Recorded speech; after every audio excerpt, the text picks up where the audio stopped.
We're so grateful that you could take the time out this afternoon to be here to remember our dear friend Anthony. This is a time for us to reflect on the beautiful memories we shared and the positive impact that he had on our lives and the lives of many that are here today. Now, before we get into the start of our theocratic program, we are asking you to turn your attention to the monitor to see a video montage, Life Reflections of Anthony Eric Smith, followed by some heartfelt expressions from Mr. Joseph Matalan. Take a moment now and picture the scene. Up ahead on the path are what seemed to be children laughing at play, in a world free of the fears we once faced, and taking care of this beautiful earth are a people that live by our Father's words until the moon is no more. There is the peace we have been waiting for. We will feel His love under the rule of His Son in the new world to come.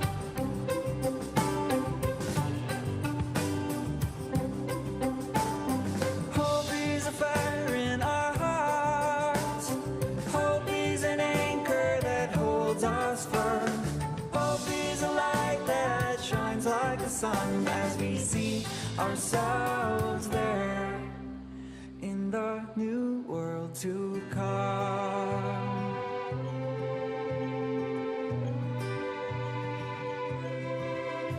Take a moment now and think of our place, by the mountains and rivers or wide open plains.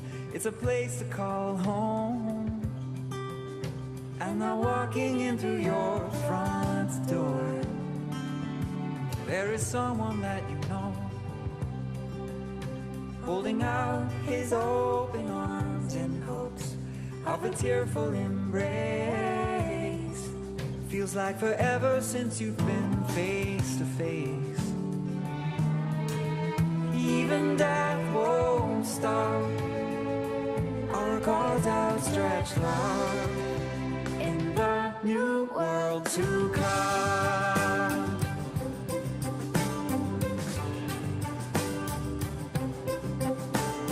Hope is a fire in our hearts. Hope is an anchor that holds us firm. Hope is a light that shines like the sun as we see ourselves there in the new world to come.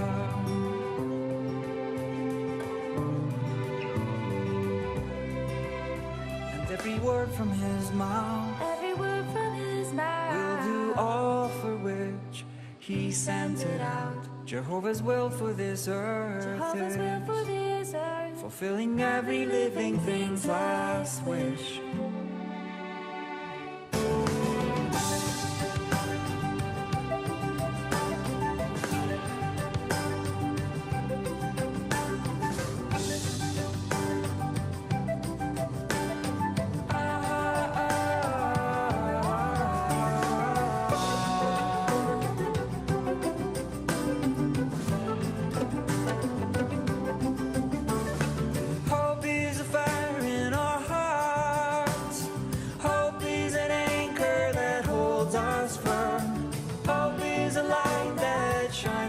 Sun as we see ourselves there in the new world to come. In the new world to come. In the new world to come. In the new world to come.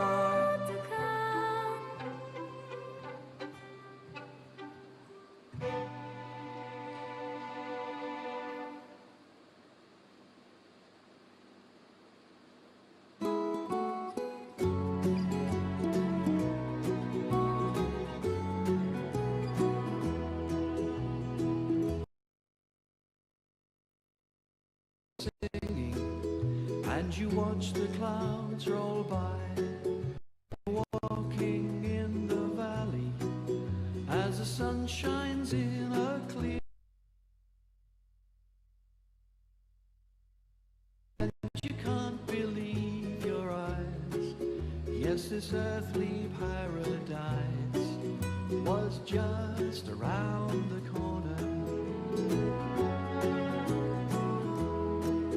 There's a house down in the valley and a house high on the hill. There is singing by the river as the water flows and turns the mill. The golden fields are waiting, let the harvesting begin. Once the world we're living was just around the corner.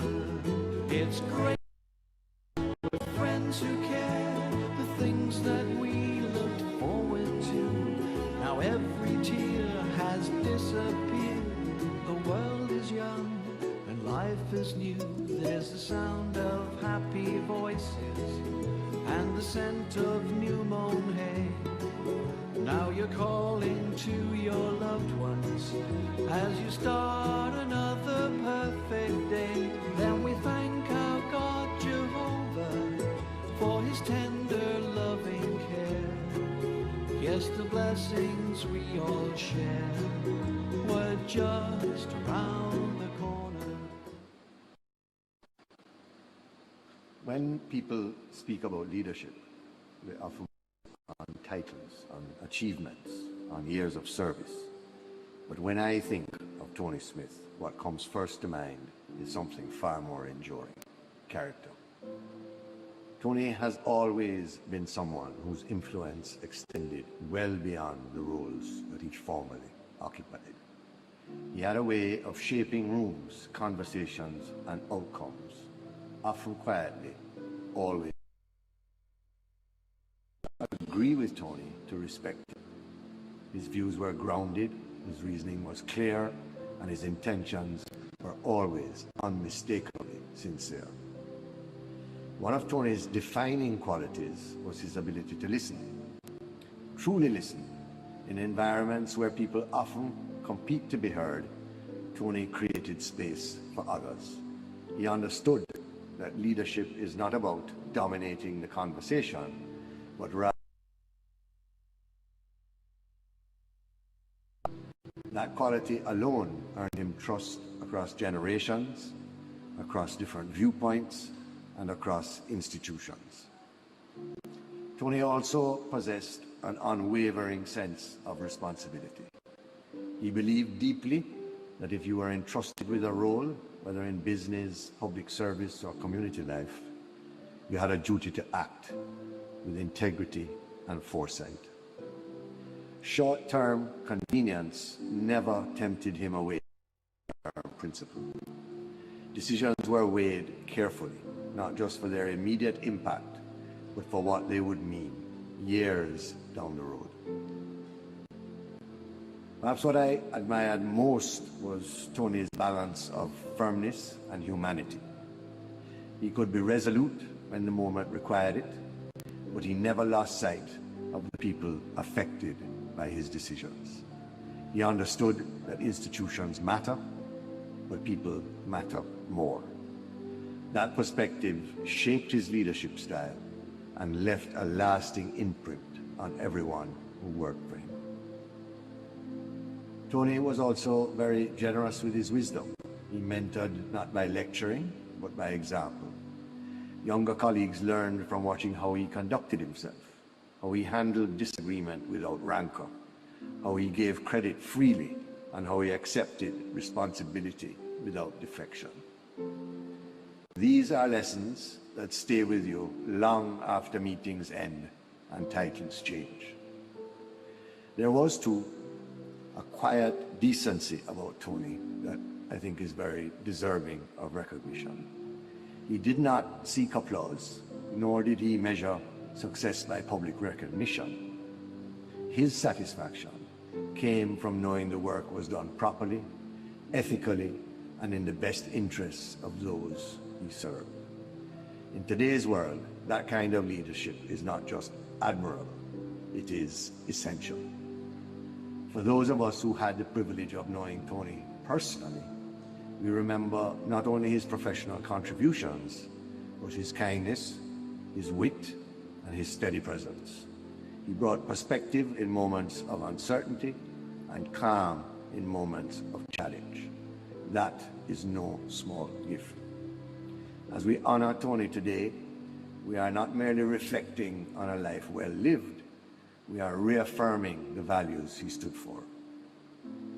Fairness, integrity, and respect. His legacy lives on in the institutions he helped to shape, the people he guided, and the standards he set for what good leadership looks like. Tony Smith made a difference, and more importantly, he made that difference the right way. It's been a privilege to know him, to work alongside him, and to call him a friend. Thank you, Tony, for your leadership, your example, and the enduring mark that you leave behind on all of us.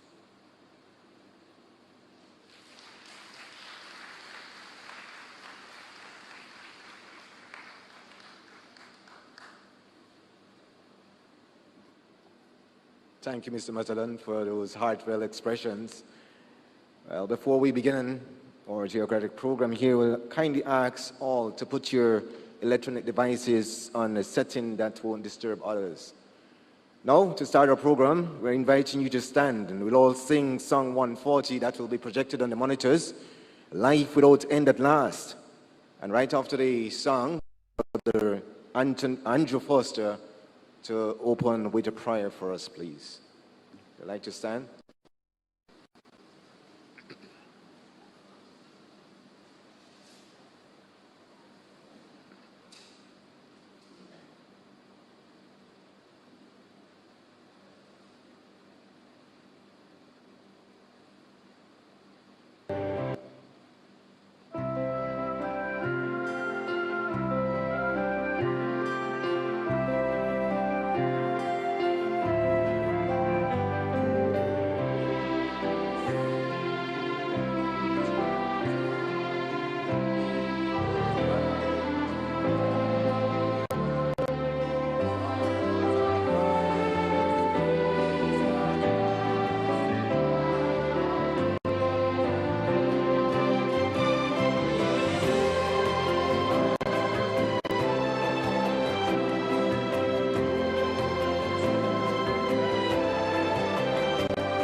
Check 1, 2. Hello.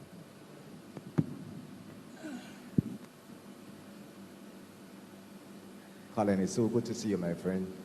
Thank you for taking the time to speak with me for just a few minutes. You know, I know that it's very this time, but I truly appreciate your willingness to just share a few words, just to share thoughts as to your brother Tony, and so just let persons know the kind of relationship you had with him. Would you like to start? Where would I start? I took my phone because I didn't want to be overcome with emotions. So, and I also want to mention some of the things from my family as well.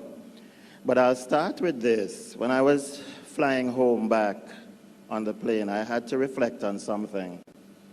Many times people focus on the day of the birth. Some people, we focus on the day of the death because that's where program there's a dash. So it says birth, there's a dash, and then the day of his now. Interesting. So let's tell us know more about this dash. So yes, so was a family person.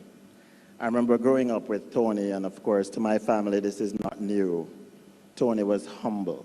He's been consistently the brother who is not in the forefront, but he would be the one who is humble, assured, and he would be my reinforcement.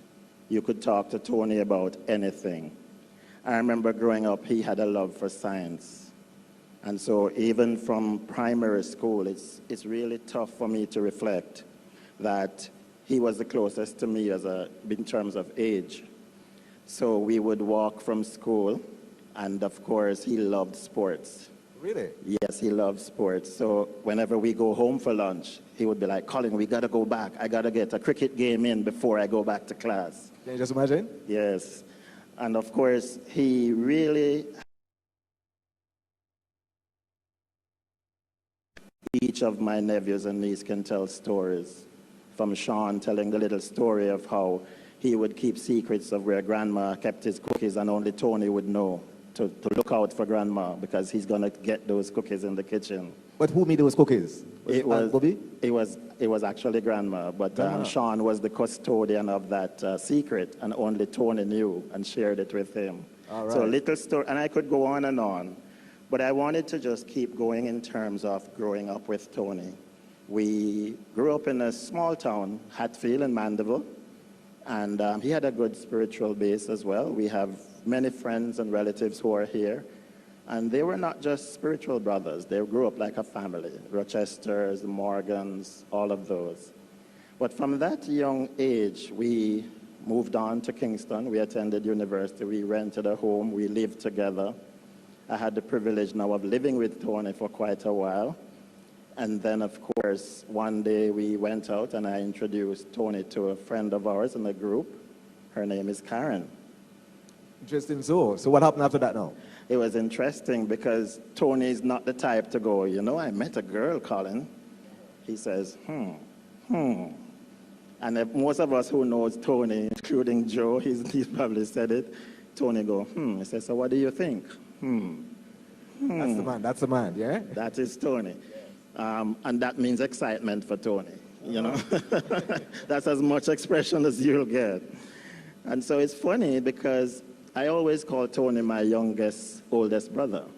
Because although I'm younger than him, I got married first. And so my wife, Dion, who is there as well, has become a good friend of Tony. So I'm switching. It reminds me, I'm calling of my brother myself. Exactly. I was the last one I got married to as well. All the younger ones did before I did. Exactly. So going back to the story, I'm not going to let Karen off the hook. So I got married, and of course we were talking about, okay, now we have to move out because, we've been together for so long, we're living together. And he calls Karen affectionately Fuzzy. So that's a secret Karen will have to help us, but he loved her.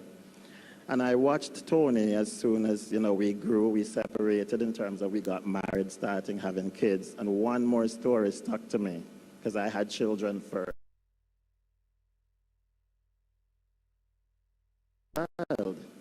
And he was excited and he said, I'm going to tell you something. If it's a girl, I have a story, and if it's a boy, I have a story. So I said, we're not sure yet, but what are you saying, Tony? He says, well, girls and boys are different, Colin. Let's put it this way. Girls love Little Disney. They're easy to deal with. They're easy. But someone told me that he never thought that he'd have to say to a boy child, Sean, stop biting the dog. And so fortunately for Tony, Daniel didn't turn out like that. Daniel turned out to be a sweet soul, a gentle giant, we call him. And so that was something stayed on my mind. I ended up having a girl, Sydney, and 3 other girls, Chelsea and Kaylee. And he's been there for all of those. Interesting, So, very nice, yeah. very nice. There's something that is remarkable about Tony that possibly many persons here don't know. And we're talking about his spiritual life now. You know, I know that Tony used to do sign language. How did this come about? Where did he learn the sign language from? Yeah, so we went to a sign language class, and I have to thank, her name was Mrs. Beckett. We call her Sister Beckett. And we both started learning, and then when I migrated, I didn't really follow up with it.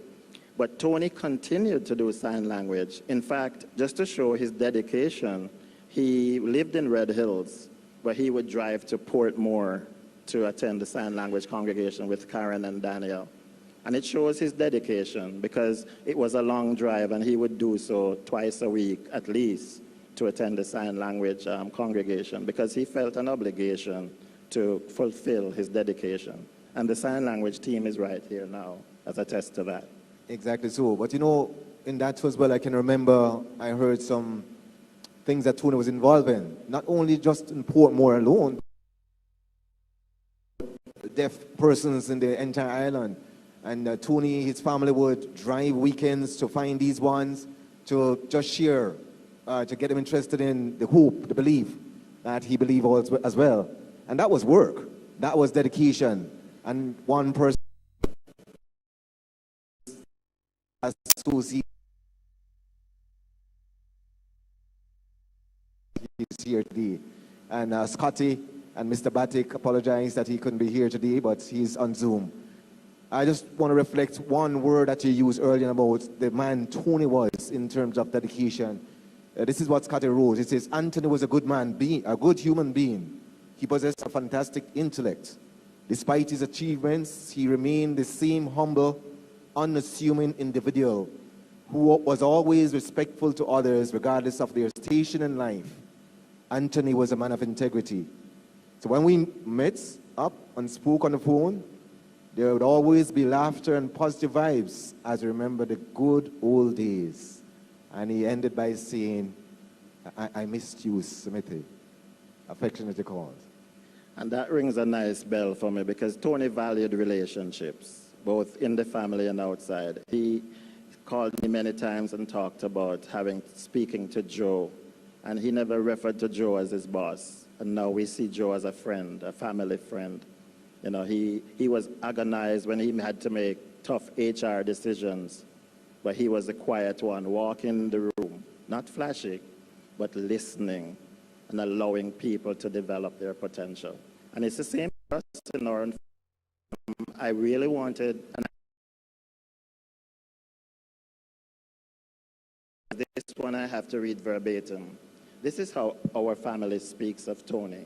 I start with Carmen, which ironically is our oldest sister. She's like your mother, don't it? Exactly, you read my mind. So at one point when her mom would work long shifts, by default, the oldest sister becomes the mother. And so Carmen is right here with her family. And she would be the one that we would look to for lots of things.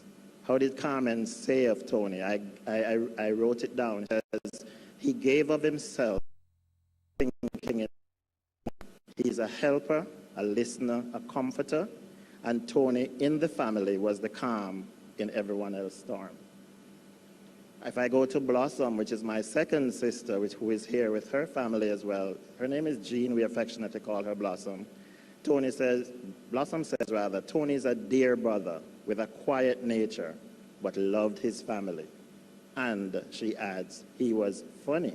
Most people don't know that. Tony was actually funny. But he also had a love for his relatives and nieces and nephews. And my oldest brother said, Trevor is my oldest brother. Tony is a true friend. Not just a brother, but he was a friend. So it speaks of this consistency, family and outside. that people see.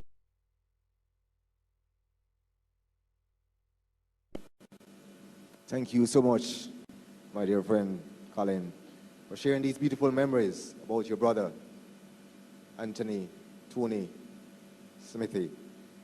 Your words certainly help us to appreciate his life, the life he lived. Jehovah cares for us now and is true to his promise. In fact, a God that cannot lie, and rest assured that he will fulfill his promises. Thank you again so much, and we'll proceed now with our program. Thank you. And I really appreciate the time that we spent. All right.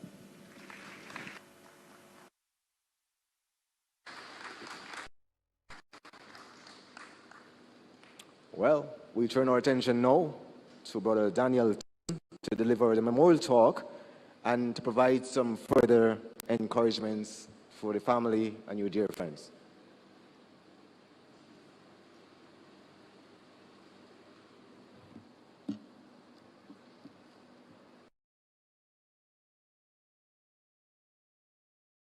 And if you have never experienced the loss of a loved one.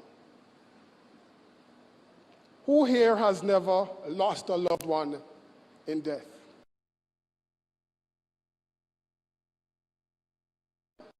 That experience. And is there anything in this world that can cause us more grief than the loss of a loved one?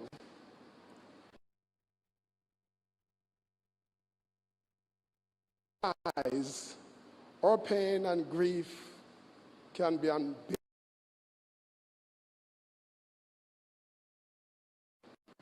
You see, dear friends, grief is like a storm, like a Melissa, that suddenly hits, leaving destruction and turmoil in its wake. It's a mix of emotions, sadness, sometimes even anger, frustration, and emptiness. And that can be so overwhelming and difficult to navigate. But is this something normal? Does it mean that Karen and Daniel, when you grieve, you have little faith? Or is it because Jehovah sees you as not as valuable as others?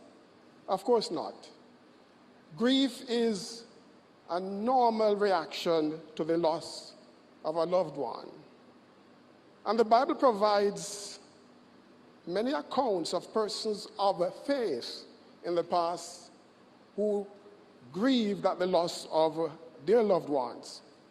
For instance, the account in Genesis chapter 23 and verse 2 describe how Abraham mourned when Sarah died. And when Jacob thought Joseph died, he was grief-stricken. Remember now that Joseph was this beloved son of Jacob. And when he thought that he was dead, he was so grief-stricken. In fact, the Bible account in Genesis chapter 37 and verse 34 tells us that he mourns not just for a few days, but for many days. Even Jesus Christ reacted with grief to the death of a friend. How do we know this? Well, locate with me John chapter 11, and together let us analyze verse 33. And you may follow along on your monitor as the scriptures appear there. So it's John chapter 11, and we are going to together analyze verses 33 to 35 as it describes for us how Jesus reacted at the death of a friend. John 11, 33 to 35 says this. When Jesus saw her weeping, and the Jews who had come with her weeping, he groaned within himself and became troubled. He said, "Where have you laid him?" They said to him, "Lord, come and see." Jesus gave way to tears. You notice what happened here? Jesus was a perfect man. But not only did he provide the comfort, not only did he sympathize with those who were grieving, the sisters of Lazarus, for instance. But the Bible tells us that he did what? He gave way to tears. He cried. And Jesus understood that his Father, Jehovah God, the ultimate source of comfort, has tender feelings for those who grieve, and he promises to comfort them. In fact, notice how the Bible describes for us how Jehovah feels toward those who are crushed. Locate with me Psalm 34, and we're going to analyze verse 18. So here in the book of Psalm, at Psalm number 34, and verse 18, we are helped to understand exactly how our God Jehovah feels about those who are crushed. Verse 18 of Psalm 34 says this: Jehovah is close to the brokenhearted. He saves those who are crushed in spirit. Jehovah is close to the brokenhearted, and he saves, save those who are crushed in spirit. Jesus understood that. Jesus also knew that as a God of love, death was never ever a part of his Father's original purpose. Let me repeat that. Jesus knew that as a God of love, death was never ever a part of his Father Jehovah's original purpose. Why do we say this? Well, focus attention, please, on what the Bible tells us in Ecclesiastes 3 and verse 11. Here in Ecclesiastes chapter 3 and verse 11, see, as we read, if you can identify why we say death was never ever a part of Jehovah's original purpose. So here's what it says, Ecclesiastes 3 and verse 11. He has made everything beautiful in its time. He has even put eternity in their heart.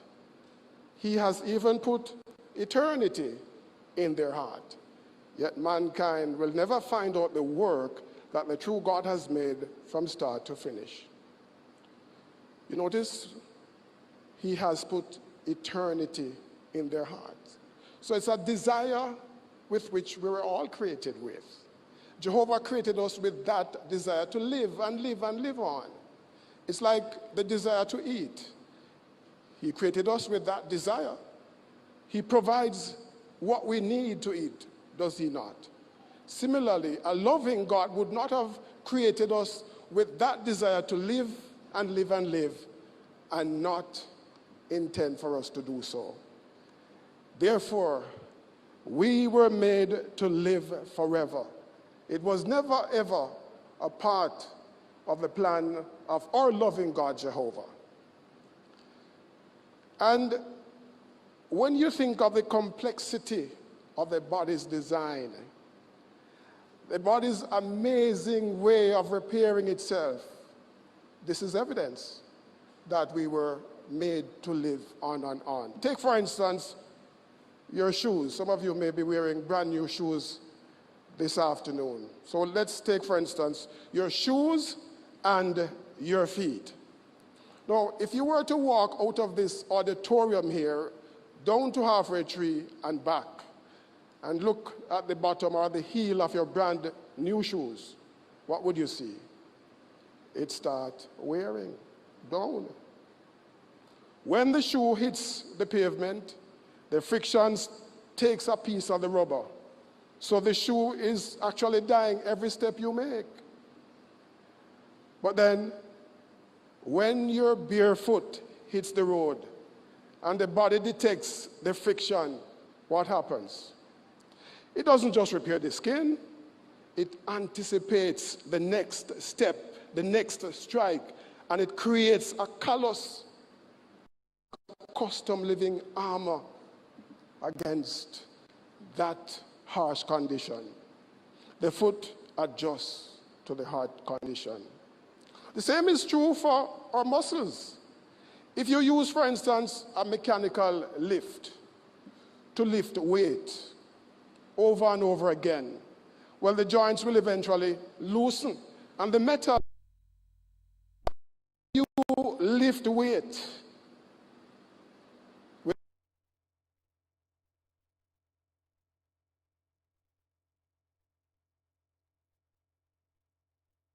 as a sick says, conversion of this muscle isn't strong enough for this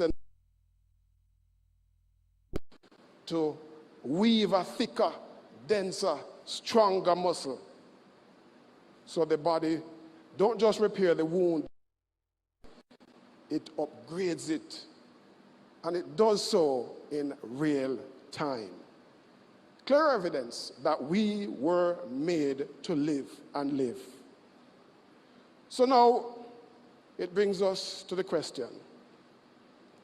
If we were made to live and live and live and live forever, how then did death become a part of the human reality?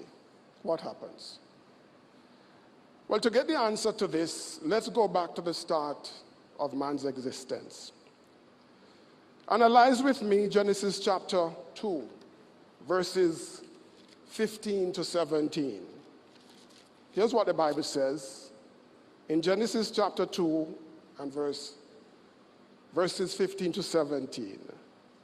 It says this: Jehovah God took the man and settled him in the Garden of Eden to cultivate it and to take care of it. Jehovah God also gave this command to the man: From every tree of the garden you may eat to satisfaction. But as for the tree of the knowledge of good and bad, you must not eat from it. For in the day you eat from it, you will certainly die. So here our loving Creator, responsible for the life and the existence of this man, placed him in a beautiful garden, had everything to his satisfaction, never needed anything. He only needed to understand that for him to continue living, he should be relying on the person who caused him to be in existence. So he was given a simple command as a test. Eat everything to your satisfaction. There's just one tree, don't touch that one, to test his obedience. But what did he do? He deliberately disobeyed. Even though to obey it wasn't inconvenient, it wasn't burdensome, it wouldn't cause any discomfort. Disobey. What was the result? He immediately acquired the disease that is called sin of the perfection that he had, ultimately lead to death. But you may say, well, Adam did that, we didn't do anything. Well, true.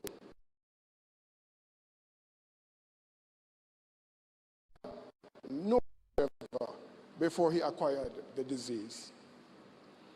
So Romans chapter 5 and verse 12 explains for us what happens.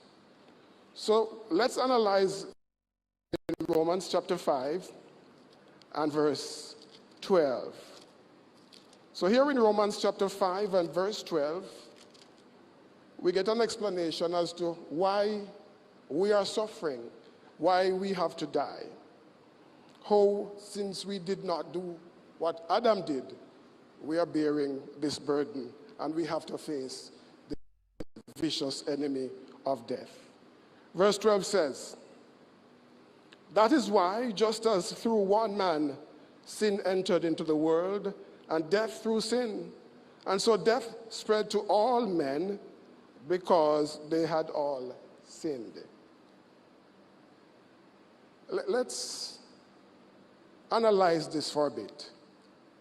Through one man, sin entered into the world because they had all sinned. Remember, we say that Adam acquired the disease of sin. He corrupted the perfection that he had, and he did so before he had any children whatsoever. Therefore, all of Adam's descendants have inherited this as a legacy. This is what he has left for us. Let's see if we can illustrate this. Think of a master document that is stored on a computer hard drive. Now, that original file becomes corrupted or develops a virus. Every single copy printed from that file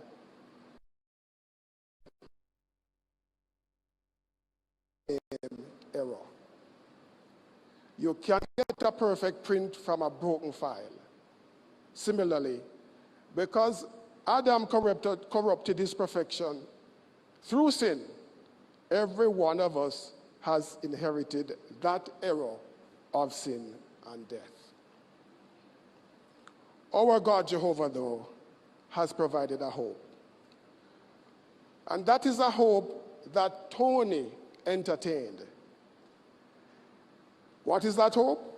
Well, let's focus attention on Revelation chapter 21, verses 4 and 5. Here in Revelation 21, verses 4 and 5, the hope that Tony entertained and that our God Jehovah has provided is highlighted here. So let's focus on verses 4 and 5 of Revelation chapter 21. It says, "And he will wipe out every tear from their eyes, and death will be no more. Neither will mourning, nor outcry, nor pain be any more. The former things have passed away." A time will come when, according to Revelation 21, 3 and 4, people won't die.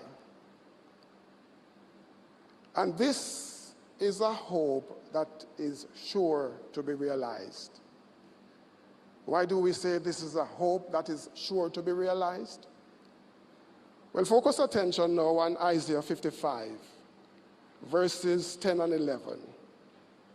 And see from these verses if you're able to identify why we say, when we read in Revelation 21, verses 3 and 4, that death will be no more, why we can be sure that this will happen. So now let's turn on Isaiah 55, verses 10 and 11. Here it says, "For just as the rain and the snow pour down from heaven, and do not return there until they saturate the earth, making it produce and sprout, giving seed to the sower and bread to the eater, so my word that goes out of my mouth will be, it will not return to me without success, without results, but it will certainly accomplish whatever is my delight. And it will have sure success in what I send it to do." Notice the words here. So Jehovah's purpose will never fail. Look back at verse 11. Focus attention there for a minute. "So my word that goes out of my mouth will be, it will not return to me without results, but it will certainly accomplish whatever is my delight." And note this, "and it will have sure success in what I send it to do." So we are sure, we are confident that in time, death will be no more. But until then, we are now subjected to this great enemy.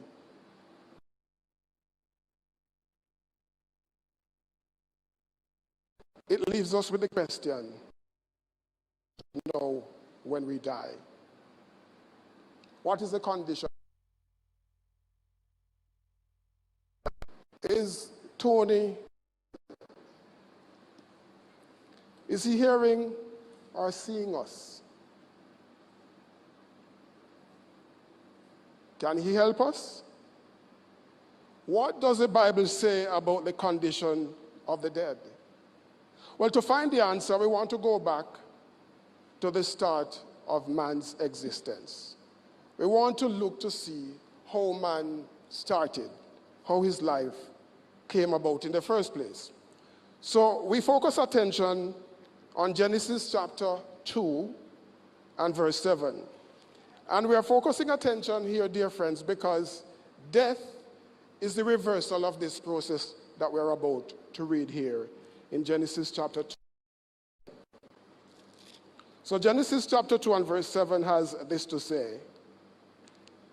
And Jehovah God went on to form the man out of dust from the ground and blow into his nostrils, and man became a living person. So death reverses all of this process. It is the opposite of that process. When a man dies, breathing stops. His life force is extinguished and all his thoughts perish. Think about it. Before Adam was formed out of the dust of the ground, did he exist? Where was he? He never existed. He was nowhere.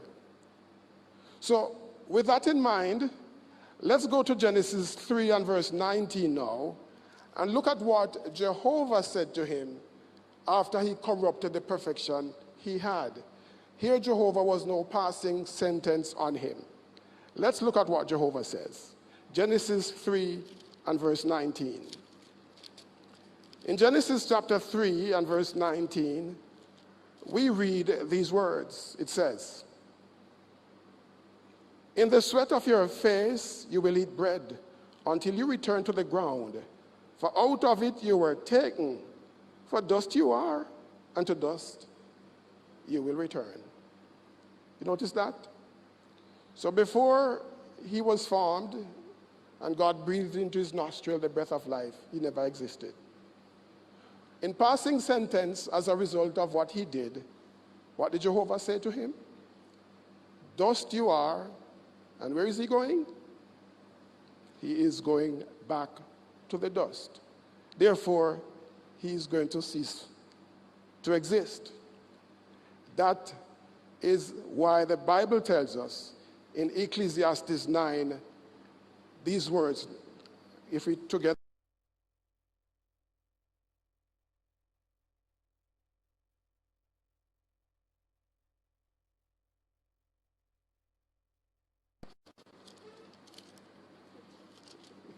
the Bible says this. Ecclesiastes 9:10.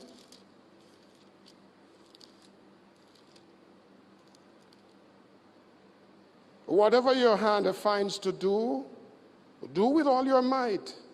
For there is no work, nor planning, nor knowledge, nor wisdom in the grave where you are going. So, dear friends, death ends all communication, emotion, thinking, and existence. To see if we can understand this a little bit more, think of a person in a deep sleep. Say the person is going through a surgery. He may be put to sleep for perhaps 8 hours or even more. Now, when the person is going through that surgery, is he worried about how the bill is going to be paid? Is he worried about feeling physical pain, or is he feeling any pain whatsoever? Is he aware of the time that is passing? No. That is exactly how the Bible describes death. In fact, you recall we said earlier when Lazarus died, Jesus cried. Well, in referencing the death of Lazarus, Jesus actually said Lazarus was sleeping. In fact, let's examine the account. John chapter 11, verses 11 to 13. That's John 11, and together we're going to analyze verses 11 to 13. This is what we are told. After he said these things, he added, "Lazarus, our friend, has fallen asleep, but I'm traveling there to awaken him." The disciples then said to him, "Lord, If he's sleeping, he will get well. Jesus, however, had spoken about the death, rather his death, but they imagined he was speaking about taking a rest in sleep. You notice that? Let's compare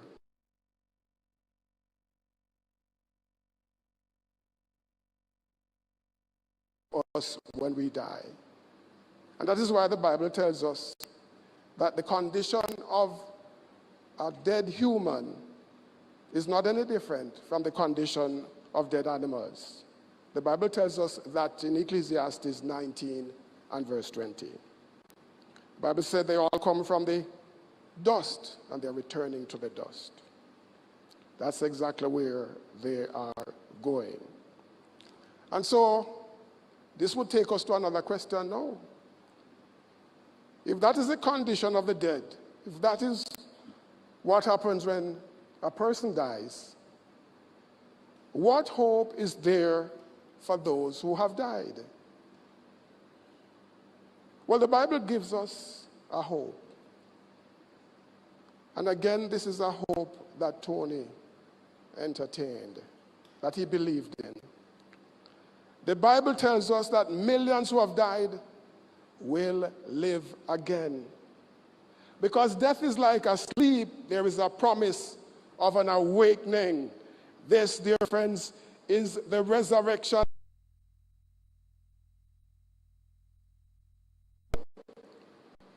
Once again, we find the answer in the Bible.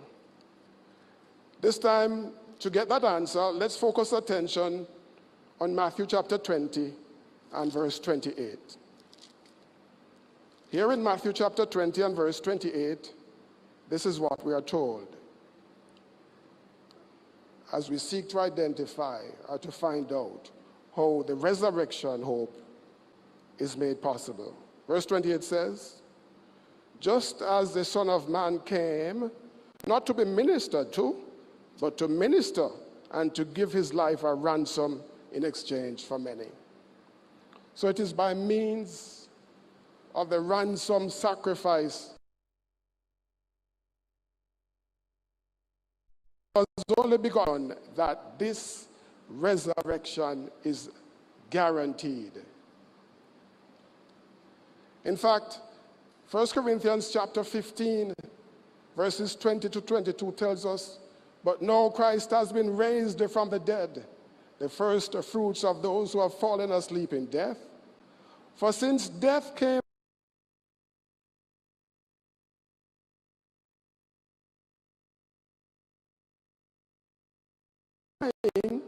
so in the Christ all will be made alive. So as the first to be resurrected as a spirit,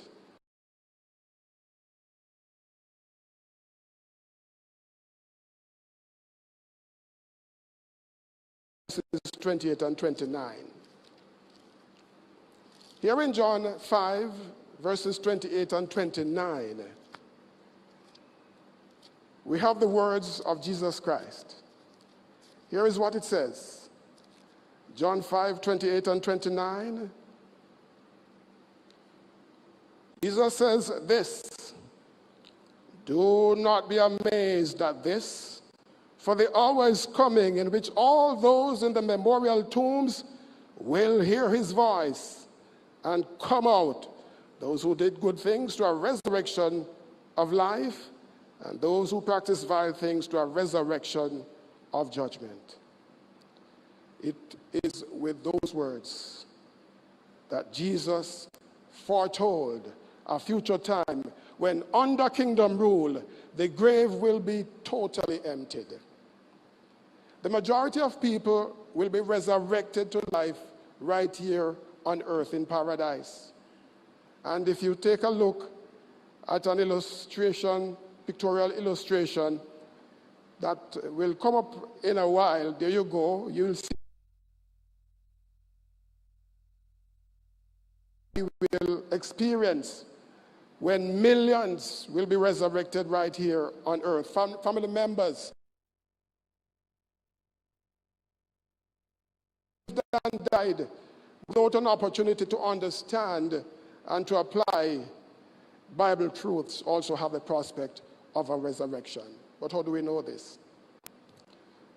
Let's focus attention on Acts chapter 24 and verse 15 to find out why we say even those who did not get an opportunity to understand and apply Bible truth also have the prospect of a resurrection. So that's Acts 24. And we're going to focus attention on verse 15. It is already on your monitor, but let me find it in the Bible. I'm reading from the New World Translation. Here is what it says. Verse 24, chapter 24 and verse 15. And I have hope toward God, which men also look forward to, that there is going to be a resurrection of both the righteous and the unrighteous. There is going to be a resurrection. Who might some of these be? Well, look at another picture and see if it will help us to identify who some of these resurrected one may be. It will hit your screen in just a moment. All right, so until we're able to see some of the resurrected ones,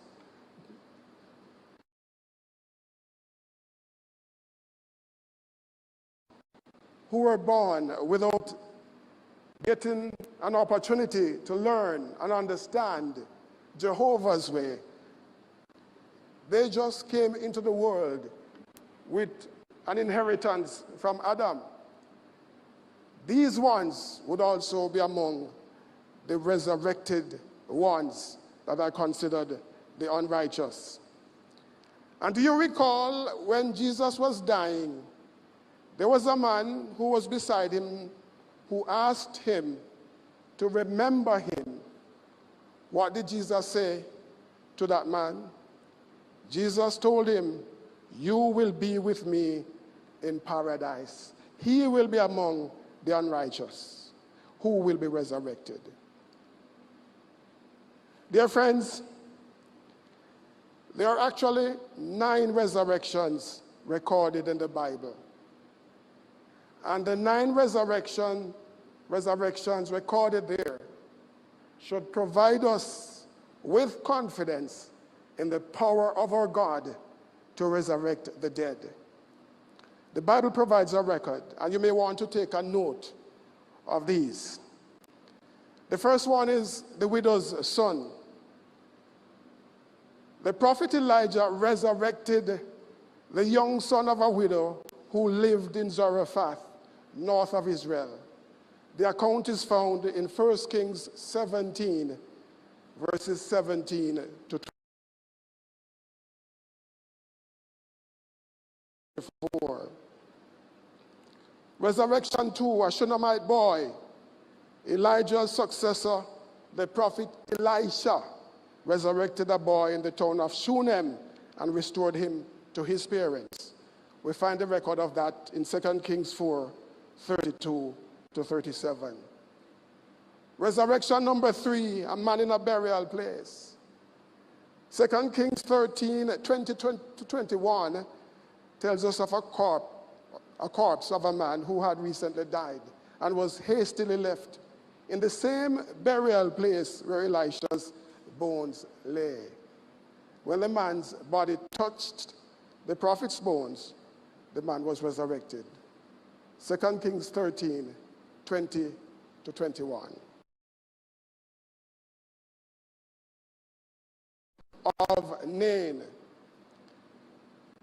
Luke 7, 11 to 15 tells us that Jesus interrupted a burial procession outside Nain to resurrect a young man and restore him to his grieving mother. Resurrection number 5, Jairus' daughter. 81 and 42, 49 and 56 as well. Jairus was an officer of the synagogue. and he implored Jesus to help his sick daughter. Jesus resurrected her shortly after she died. And earlier we talked about Lazarus, who died. Well, this man was dead for 4 years. 30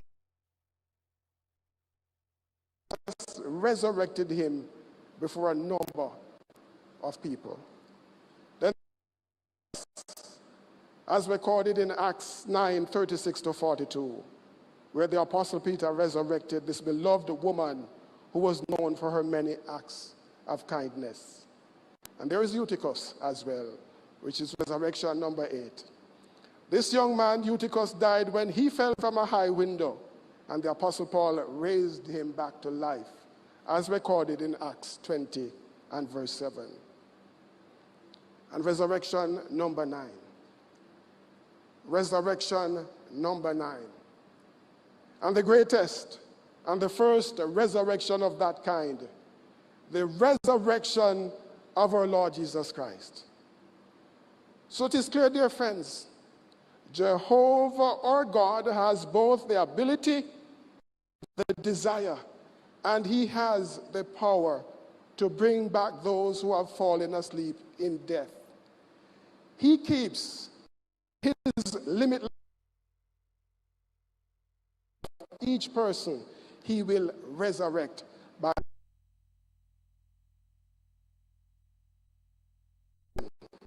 We will experience the fulfillment of what Isaiah 25 and verse 8 says. Let's focus attention on those words, Isaiah 25 and verse 8.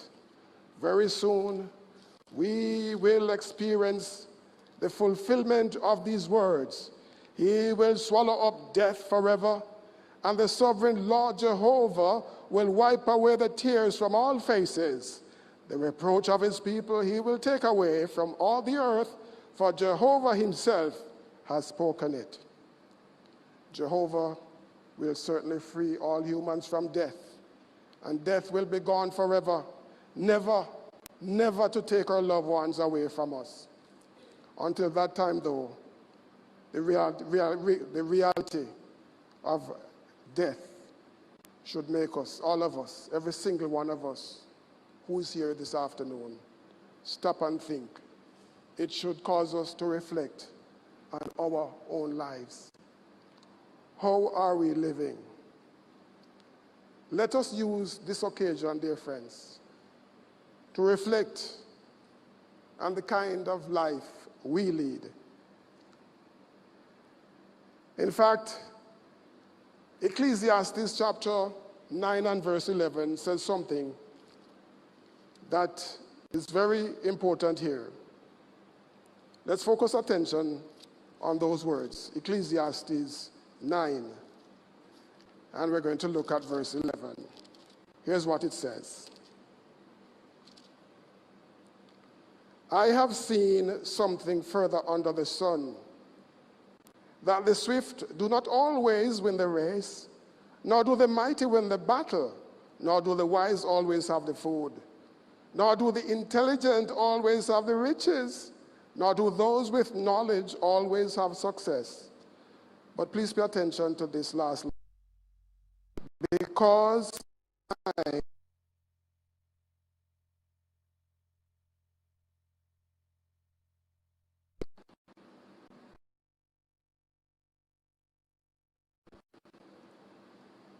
our life is brief. We don't know when it will end.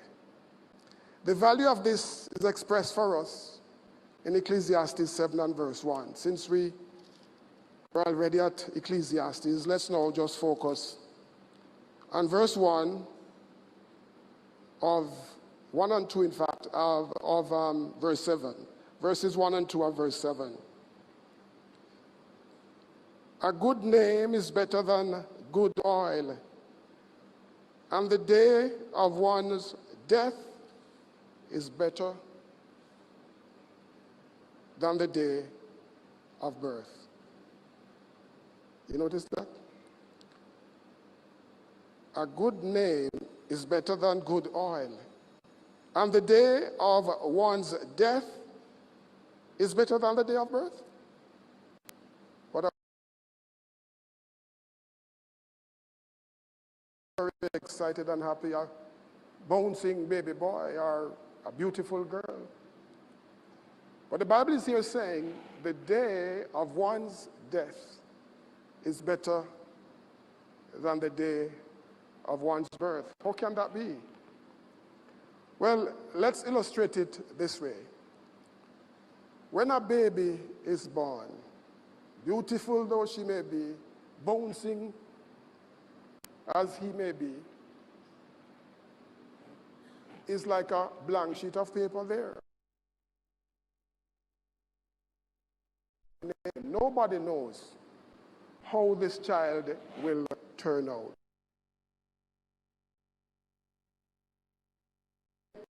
Will eventually come to light. But the person is not born with a good name. It is during the course of his life he gains a reputation with real meaning. So when he's born, whether he is cold, humble, or haughty, or even righteous or wicked, who knows? We will be able to tell during the lifespan of this individual what kind of person he will turn out to be. And the way he lives his life, dear friends, will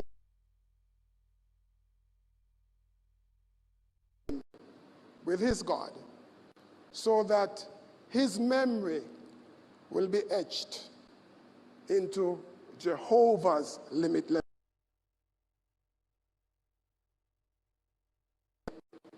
The day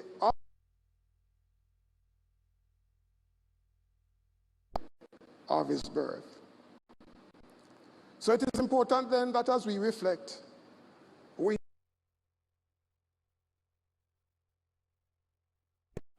we must remember that the name we make with Jehovah now is important because our life is short and things happen unexpectedly.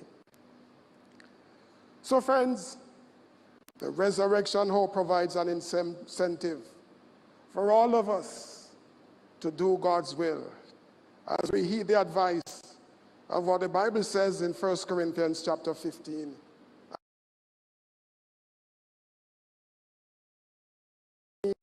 And verse, we get this advice. Let us focus attention on what it says as we seek to ensure that we make a name with our God and with our lives now. 1 Corinthians 15 and verse 58 says this. Therefore, my beloved brothers, be steadfast, immovable, always having plenty to do in the work of the Lord, knowing that your labor is not in vain in connection with the Lord. So this is the encouragement. Be steadfast, immovable, always having plenty to do in the work of the Lord. And those who do so can be certain that they will soon see their resurrected loved ones again. We have absolutely no doubt. The resurrection hope is sure because our God never intended for us in the first place to die. So under the rule of his kingdom in the hands of his Son Jesus Christ, this hope will be realized. And many faithful ones look forward to these future blessings. Faithful ones like Job. In Job chapter 14, verses 13 and 14, he says, if a man dies, can he live again? I will wait all the days of my compulsory service until my relief comes. You will call, and I will answer. You will long for the work of your hands. Yes, and this is a song. The words here are in a song that Tony was singing, I was told, even up to the point of his hospitalization. Friends, Jehovah longs to bring people who have died back to life. The man of faith named Job was confident, very confident, that God would not forget him when he died. He was sure that his name was in God's memory, and that is why he said, "You will call, and I will answer you from the grave." When this call is made, will you be in Jehovah's memory?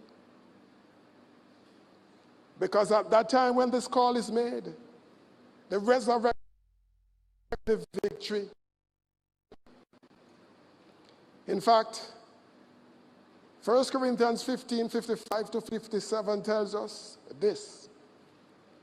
The saying that is written will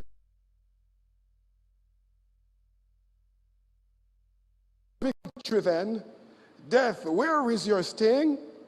The sting producing death is sin, and the power for sin is the law. But thanks to God, for he gives us the victory through our Lord Jesus Christ. Oh, how we look forward to this time when death will be no more, and the resurrection will indeed gain a victory over death, because all those in God's memory in the memorial tomb will be brought back to life in a paradise earth right here. Until then, we urge you, dear friends, to support one another, especially Tony's family, Karen and Daniel, Carmen and Jean, Trevor and Colin, Shanae, Tiffany, Dana, Sydney, Chelsea, Bianca, and Carly, as well as Donovan and Sean. And remember, as the day and week and year rolls on, that anything can happen unexpectedly. So may the desire to have your name be indelibly written in God's memory be the force of your life.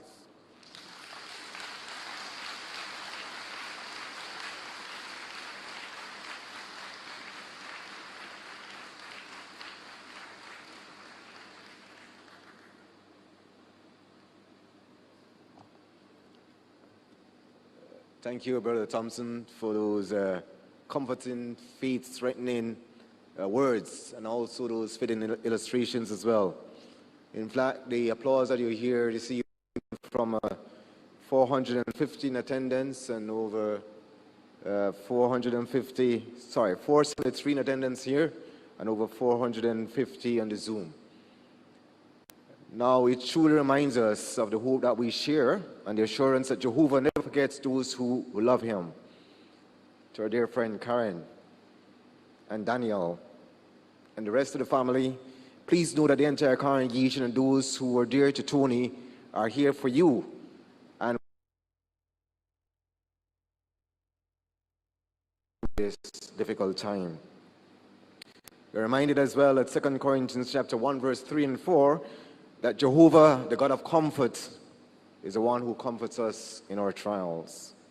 So let us continue to draw close to him and learn or lean on his promises. Well, we are now inviting you to please stand as we sing our closing songs, 3 songs, after which we'll ask Brother Linton Dunbar to close in prayer for us. So the first song on the monitor will be song number 4, Jehovah is my shepherd.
We'd just like It's to hard at first. make some acknowledgements here. You can be seated.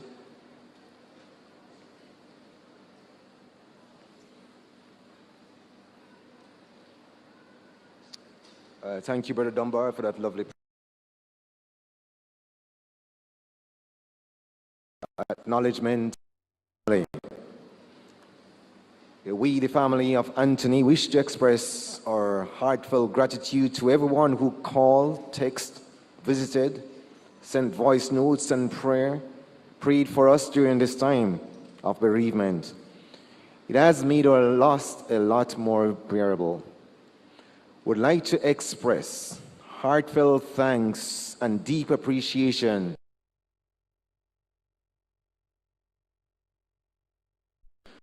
including stress calls at all odds. Special thanks also to the Board of Directors of the RJ Greener Group, as well as Mrs. Carla Stephen Halls. Special thanks also to Mrs. Stephanie Fu, Miss Nodian White, and Miss Judy Abrams, the HLC and PVG groups, and our dear brothers in Tijuana, Mexico. We all are deeply moved by your loving support. Your outpouring of love is a reflection of Jehovah's love for us. Thank you. Beautiful expressions from the family. Now, we'd also want to have a repass. The repass will immediately follow after the service right here in this auditorium. So we're asking, and there are some refreshments that are provided to us as well on both sides here. So what we're asking is that those in the first row here, the middle row, and this row here will go to this side. And those in this row will go to, and that row will go to the next side to be served. After you're served, then you can get back here in the auditorium because we're going to hear some more expressions from some dear friends of Anthony. The tables will be set up inside here, so we'll give an allowance for the tables to be set up, and so you can come back, sit, and enjoy the rest of the repass. We're also reminded too that we'll ask the family members first in these rows, and the RGR staff as well, they'll be served first.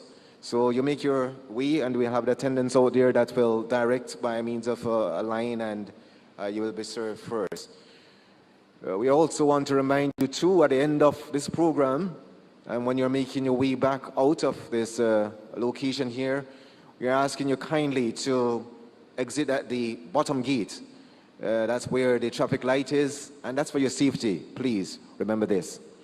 So at this point in time, the program is concluded here, this part, and we ask you kindly now, if you can exit for the meal that is prepared for you outside, and we'll get back here for the rest of the repass session. Thank you.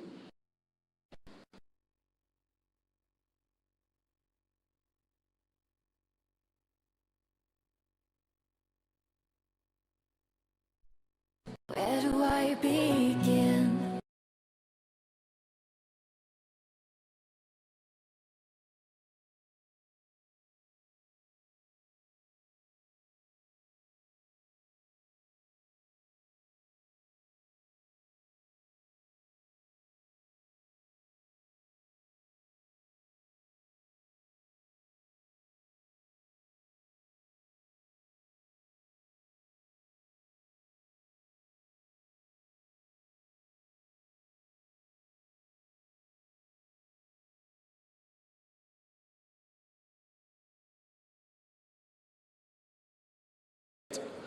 When you get your repast, please enter back the auditorium. And at this current point in time, within the next few minutes, we have some other tributes that are going to be paid to Anthony by members of his family, by his former co-workers and his organizations. So as quickly as you can, I know we all want to speak to each other, and we will get to do that. But we just need to move on a little bit more hastily. We have been invite our first speaker. Mr. Douglas? Raise your hand, Mr. Douglas. In the meantime, if RJR could just play the chairman's tribute earlier, a very glowing tribute that was paid to Anthony. So if RJR could just play that for us in the interim while we are waiting on our first. Terrence. Mr. Chairman. On titles, on achievements, on years of service. But when I think of Tony Smith, what comes first to mind is something far more enduring: character. Tony has always been someone whose influence extended well beyond the roles that he formerly occupied. He had a way of shaping rooms, conversations, and outcomes, often quietly, always thoughtfully. You did not need to agree with Tony to respect him. His views were grounded, his reasoning was clear, and his intentions were always on. One of Tony's defining qualities was his ability to listen, truly listen. In environments where people often compete to be heard, Tony created not about dominating the conversation, but rather about drawing out the best thinking in the room. That quality alone earned him trust across generations, across different viewpoints, and across institutions. Tony also possessed a unwavering sense of responsibility. He believed that with a role, whether in business, public service, or community life, we had a duty to act with integrity and foresight. Short-term convenience never tempted him away from long-term principle. Decisions were weighed carefully, not just for their immediate impact, but for what they would mean years down the road. Perhaps what I admired most was Tony's balance of firmness and humanity. He could be resolute when the moment required it, but he never lost sight of the people affected by his decisions. He understood that institutions matter. That perspective shaped his leadership style and left a lasting imprint on everyone who worked for him. Tony was also very generous with his wisdom. He mentored not by lecturing, but by example. Younger colleagues learned from watching how he conducted himself, how he handled disagreement without rancor, how he gave credit freely, and how he accepted responsibility without deflection. These are lessons that stay with you long after meetings end and titles change. There was, too, a quiet decency about Tony that I think is very deserving of recognition. He did not seek applause, nor did he measure success by public recognition. His satisfaction from knowing the work was done properly, ethically, and in the best interests of those he served. In today's world, that kind of leadership is not just admirable, it is essential. For those of us who had the privilege of knowing Tony personally, we remember not only his professional contributions, but his kindness, his wit, and his steady presence. He brought perspective in moments of uncertainty and calm in moments of challenge. That is no small gift. As we honor Tony today, we are not merely reflecting on a life well lived, we are reaffirming the values he stood for. Fairness, integrity, and respect. His legacy lives on in the institutions he helped to shape, the people he guided, and the standards he set for what good leadership looks like. Tony Smith made a difference, and more importantly, he made that difference the right way. It's been a privilege to know him, to work alongside him, and to call him a friend. Thank you, Tony, for your leadership, your example, and the enduring mark that you leave behind on all of us. When people speak about leadership, they often focus on titles, on achievements, on years of service. But when I think of Tony Smith, what comes first to mind is something far more enduring: character. Tony has always been someone whose influence extended well beyond the roles that he formerly occupied. He had a way of shaping rooms always thoughtfully. You did not need to agree with Tony to respect him. His views were grounded, his reasoning was clear, and his intentions were always unmistakably sincere. One of Tony's defining qualities was his ability to listen. Truly to be heard, Tony created others. He understood that leadership is not about dominating the conversation, but rather about drawing out the best thinking in the room. Hello.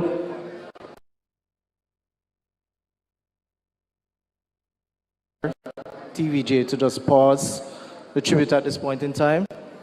And we're going to commence with the second part of our tribute to a life well spent in Anthony Eric Smith. I am going to invite a few people first to speak.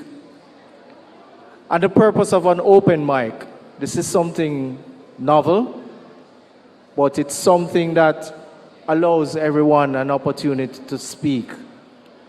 We ask that you speak glowingly and kindly, use gracious and comforting words, but also to share with us your recollection of who Anthony was.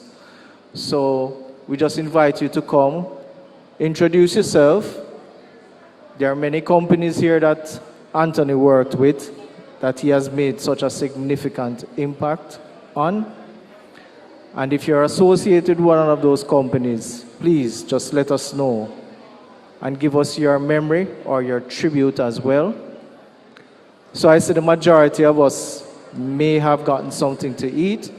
So please come inside so we can continue to celebrate our brother. So I'm going to invite Mr.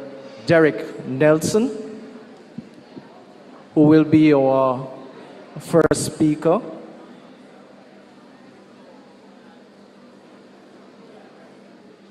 And my wife did not bring my glasses, but I might mess this up.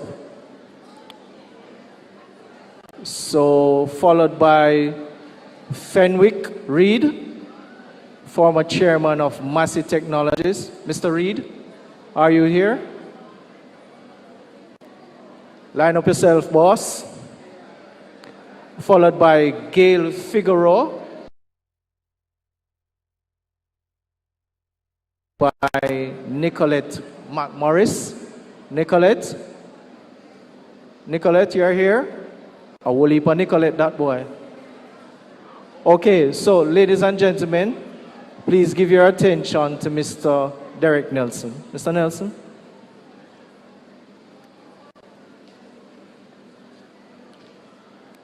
Good afternoon, everyone. I am here to give you a sneak preview of Tony's start to where he is today. Anthony Smith, known to most of us as Tony, started his career at Jamaica International Telecommunications Limited, otherwise called Jamaican. In 1984, as part of the CAS work experience, he came to Jamaica, and in particular to Prospect Pen Earth Station for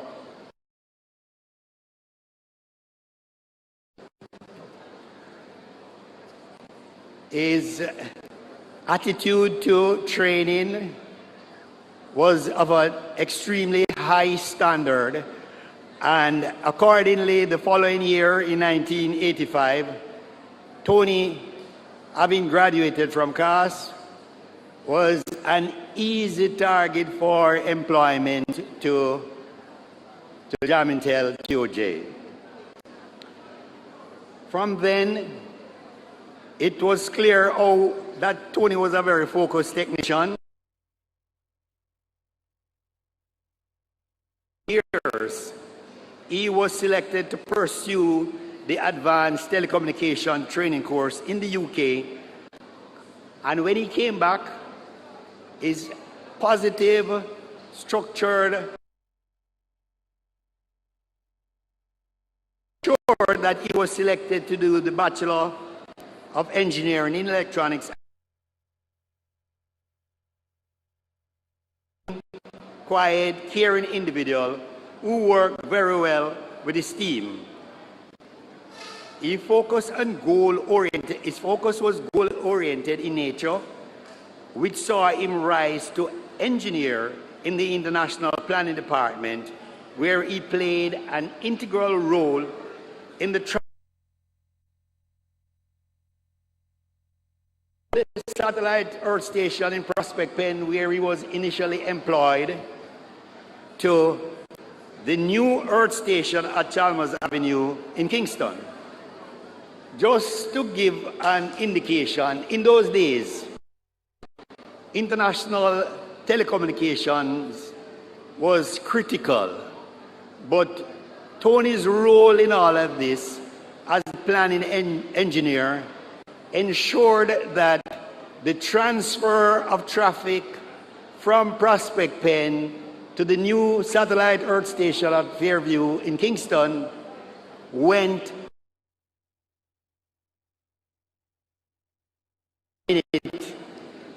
of international traffic loss.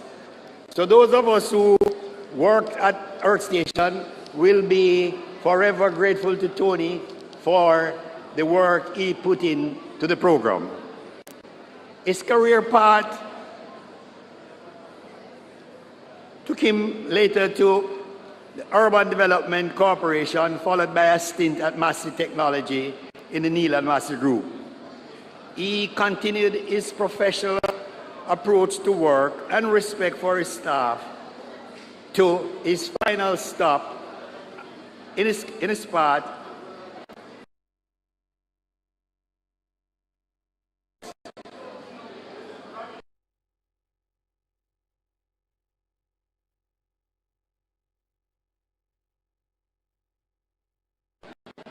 and was not easily distracted from his goals. We, the staff at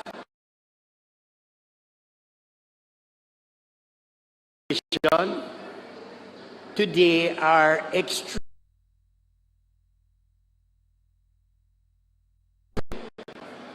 and we, like everyone else here today, is extremely saddened by his passing. But I will say this, that my friend Tony played a great innings which will always be remembered. May his soul rest in peace. Thank you very much.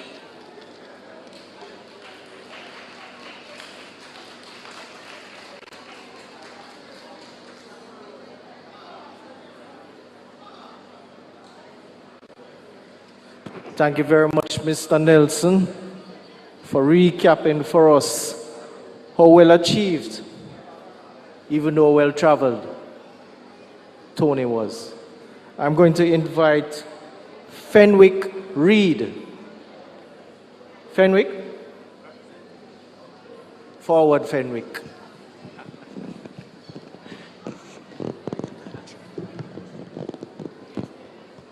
Good afternoon, ladies and gentlemen. My name is Alden McGibbon of PBS Technologies, but I'm here to represent our former chairman of Massey Technologies, Mr. Fenwick Reed. And so I read his tribute to the friends and family. Tribute to Anthony Eric Smith. My name is Fenwick Reed, former chairman of Massey Technologies. I truly wished to be here in person today, but circumstances have made that difficult. I hope these words will serve as a small yet heartfelt tribute to an extraordinary man. I hired Tony, in 2017 as CEO of Massey Technologies Jamaica Limited. I had the privilege of working closely with him until my retirement in 2020. There are many superlatives I could use to describe Tony, but time permits to focus on just a few qualities that defined his leadership and character. Tony was a consistent and focused leader. He kept his teams aligned with the mission, provided regular and constructive feedback, and actively contributed ideas and effort beyond his immediate responsibilities. He was a remarkable fast learner, quickly mastering new challenges and adapting with ease. Above all, Tony demonstrated genuine care and concern for his people. He led with humility, maintained a positive outlook, and was always attentive to the well-being of those around him. He listened carefully and welcomed different perspectives. Tony was decisive and pragmatic, always ready to confront issues directly and committed to completing the task at hand. He was knowledgeable across many facets of business, astute in managing the bottom line,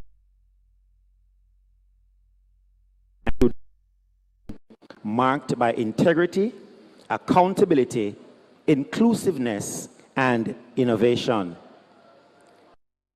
By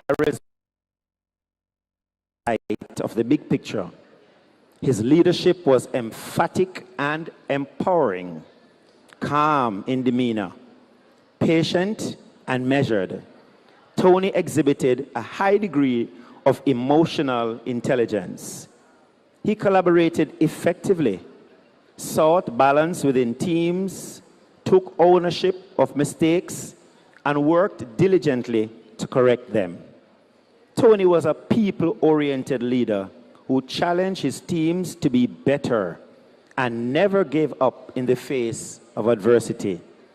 He excelled in strategic thinking, delegation, team building, and in supporting others while remaining open to diverse viewpoints. He truly enjoyed being a leader and was passionate about succeeding, both personally and through others. During the 3 years we worked together, Tony was able to double the company's performance and profitability, an achievement that speaks volumes about his capability and dedication. Even after my retirement, we remained in touch, a testament of the respect and friendship he inspired. I will miss Tony deeply. He was a rare individual who embodied the very best of humanity. To his wife, Karen, and his son, Daniel, and the rest of the family, I extend my sincere condolences. Please take comfort in knowing that Tony's life had meaning, impact, and purpose, and may his soul rest in eternal peace. From Fenwick Reed, former chairman of Massey Technologies.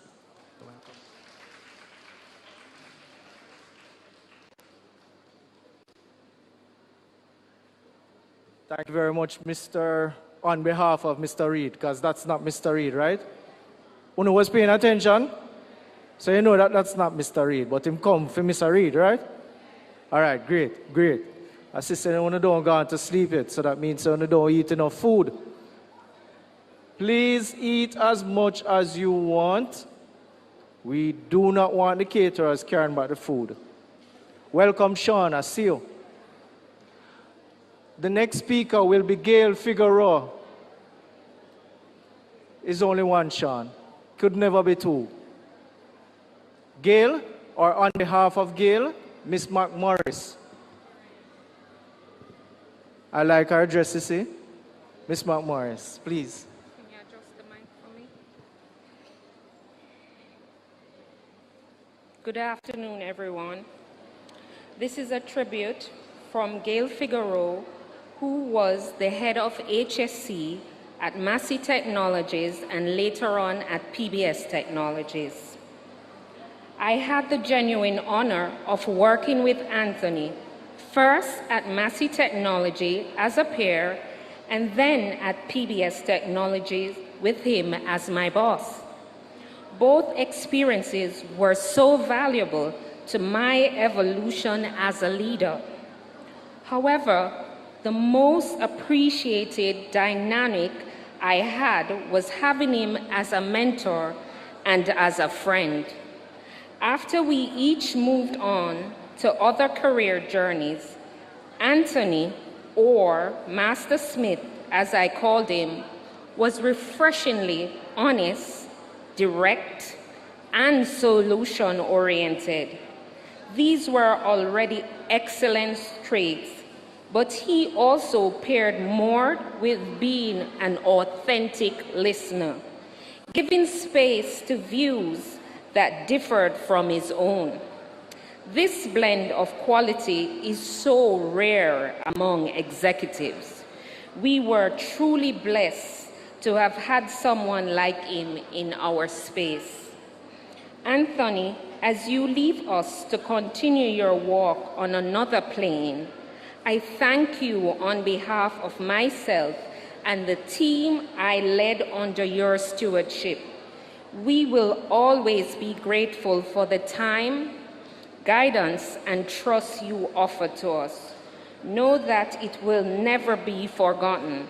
I will carry the echo of your impact on how I show up for others always. Travel well, my friend.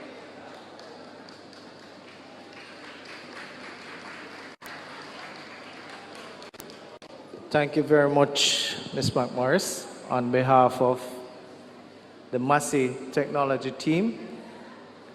So, I didn't introduce myself. I just came up here and started bossing people around, which I'm known for. How am I related to Tony? Tony married a sister. No, Tony married my wife's sister. So he took one of the sisters and I took the other one. So my wife is Tony's sister-in-law, and then I am his brother-in-law. That sounds like I'm my own grandpa?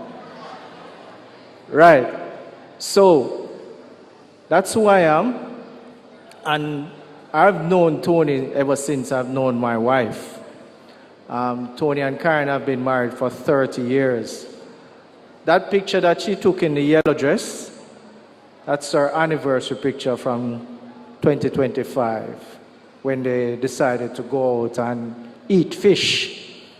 This is what married people do after 30 years, you know? And what I can say of Anthony, Tony, is that he's just a cool operator. He's unflustered, he's unfazed, and he's always in control of everything that's happening in his life. he is also a very family-oriented man. But I think the thing that defines him the most is his service to Jehovah God. He's a staunch Jehovah Witness, raised in the family, and he has given his life to the kingdom on. So that's a Tony that I know. Great guy, easy to get along with. He'll be sitting right there, you never know that this is the guy that all 600 of us are here to celebrate today. So that's the Tony that I know. So I'm going to ask Colin. Ready? So everybody knows that this is Colin, who is Tony's. Is it older brother or younger brother? Is it younger, Colin? Younger, but behave like you're older. Catch you. All right. So everybody, please welcome Colin.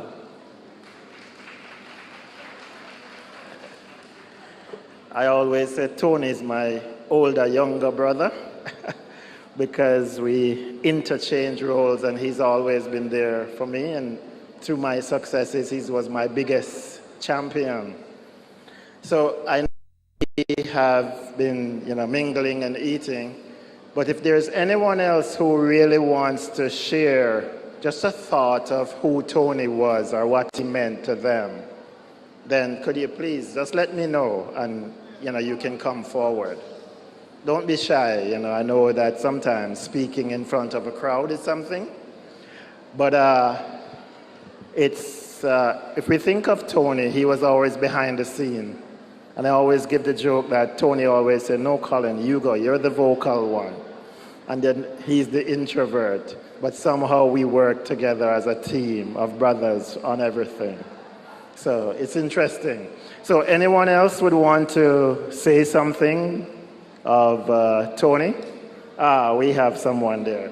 And this is our cousin, Samuel Green, who has known us forever. So Sam, you can rest your food here, and then beside Dion.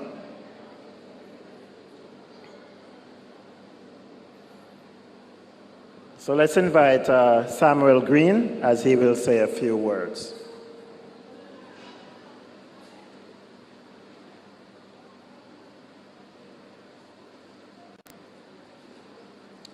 Well, good afternoon, everybody.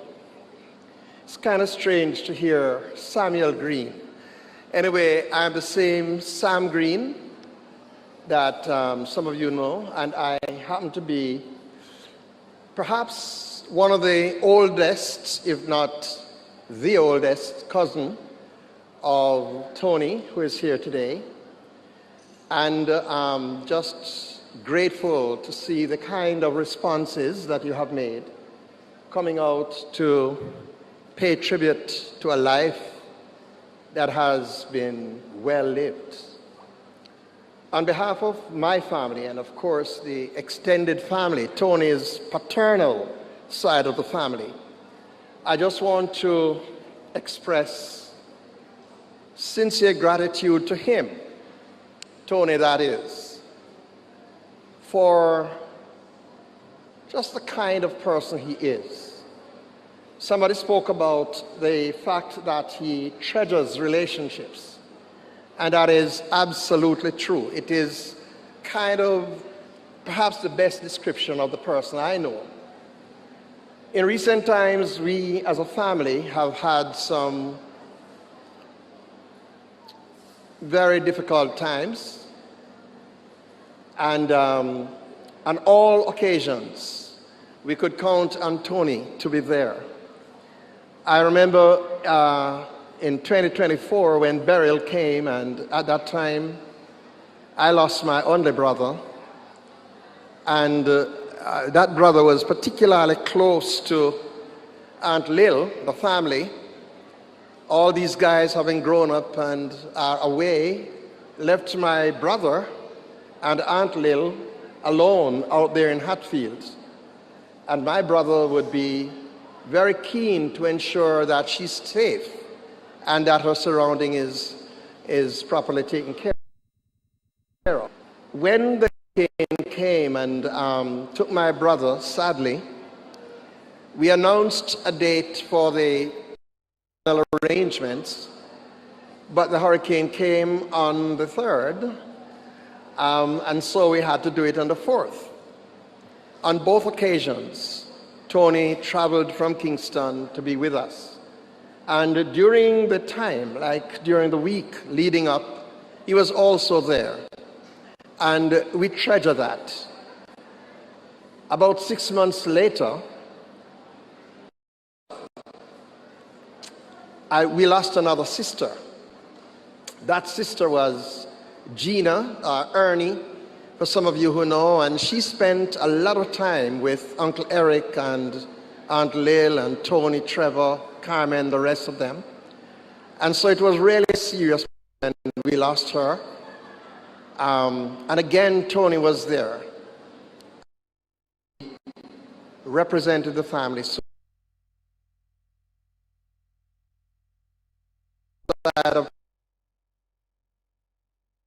and we talked a lot about sports. We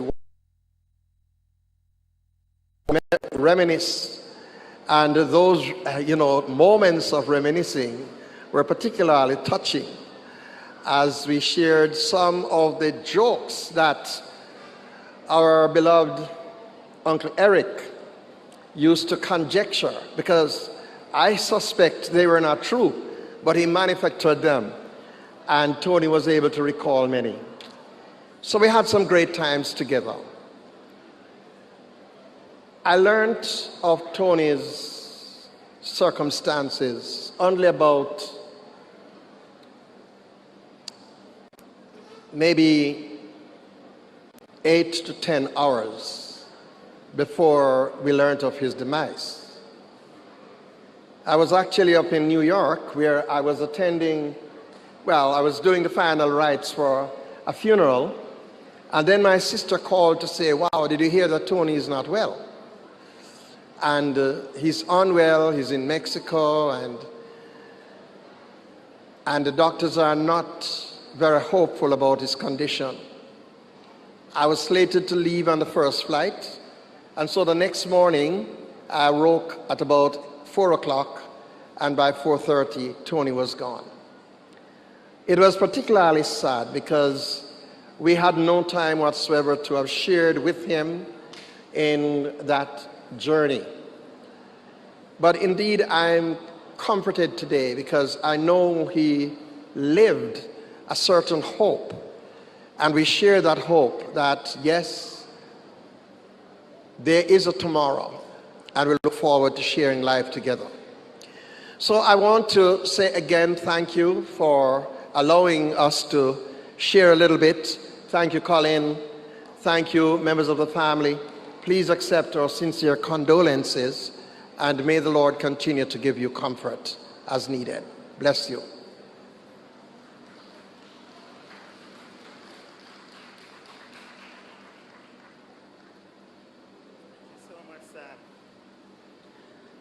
I'm sure there's others who would want to make a quick, should I say, not tribute, but just say from your heartfelt expressions what Tony meant to you. And thank you very much, Sam Green, who has always been with our family close. Okay, there's someone coming, if you don't mind.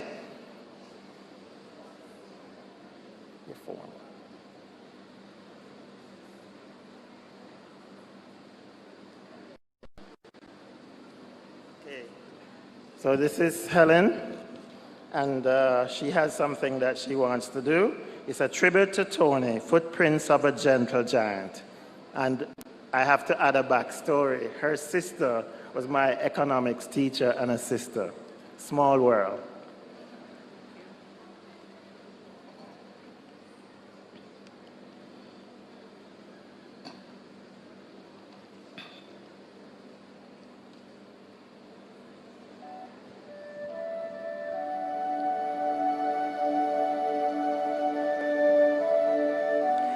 Footprints of a Gentle Giant.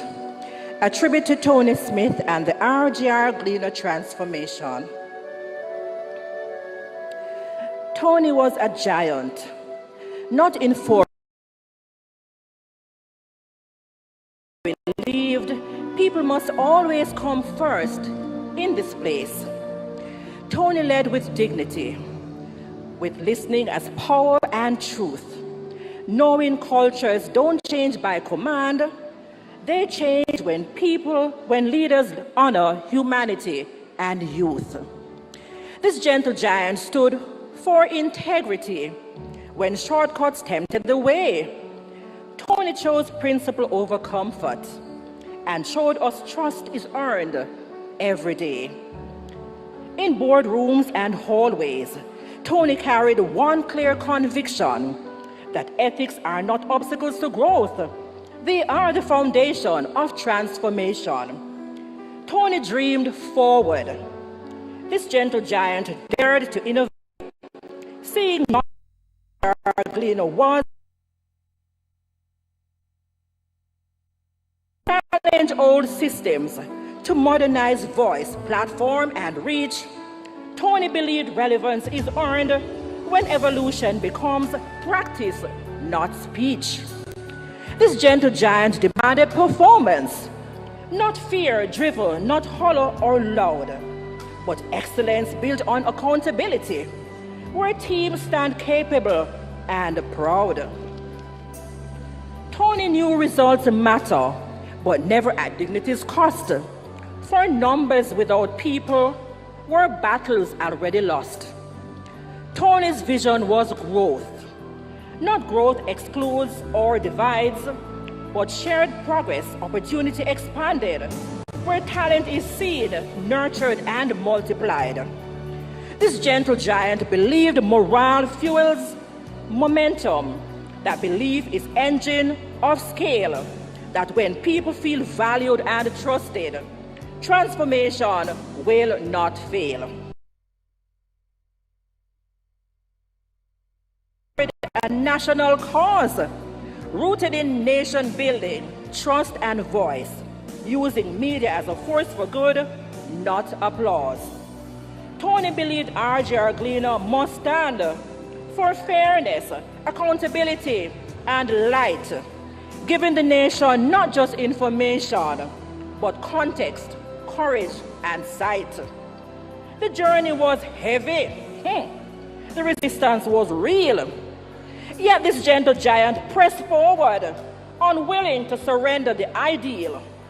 Tony did not complete the climb, no, but Tony completed the call, leaving us a blueprint, a mandate, and footprints large enough for us all. So now the charge is ours to carry, to lead with people at the core, to act with integrity, to innovate boldly, to perform with purpose, to grow inclusively, to serve the nation more. Let us dream the impossible dream Tony believed in. Let us reach for the distant star, and let the world say RGR Gleaner rose because a gentle giant showed us who we are. Thank you.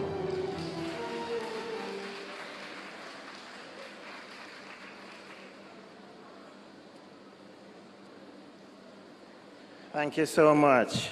I just wanted to share my sister wrote a poem as well. Read it. This is from Carmen Smith. It says, Tony, my dear brother, was a man of quiet and gentle kindness. He was someone who showed love, not in loud displays, but in that steady presence, thoughtful words, and a heart who made room for others.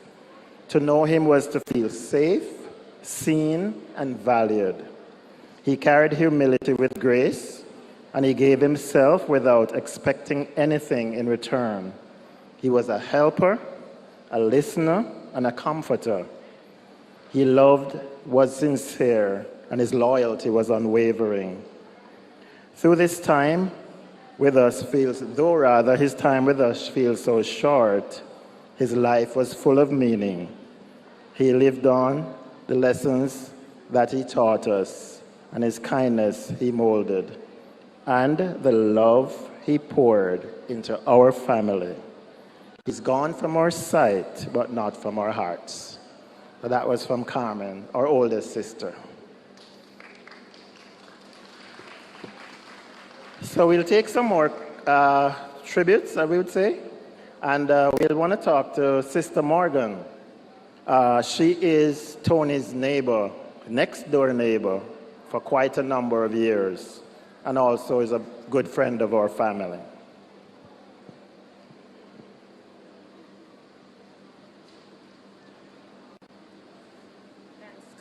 No worries. Can I reach it? I don't have anything soul-stirring to say, but I must say how much I miss Tony. Tony and Karen and Daniel, they have been my neighbor for some 20 years or so. And I tell you, we have had a good relationship over the time. Not only are we brothers, because as one of Jehovah's Witnesses, we are always near to each other. We love each other. We are a family together. He was my almost Karen shared husband because as a single mother, I lost my husband and I was there with my daughter and granddaughter, and Tony was nearby. If I needed anything done, it was Tony. Hurricane came, I needed light. I had no light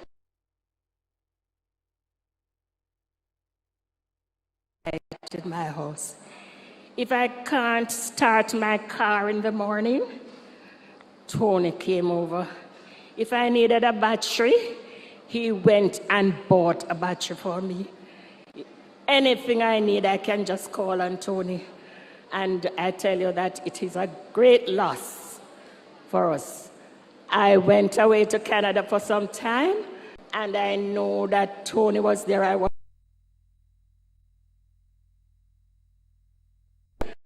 and her daughter said, because Tony and Karen and Daniel are near, and they will take care of us. So it is really with great sadness that I have to see him go. It wasn't expected, and so, but we know that Jehovah has taken him in his care. We are waiting to see him at a resurrection in the new system of things, when all will be new again, and we will welcome him back to life.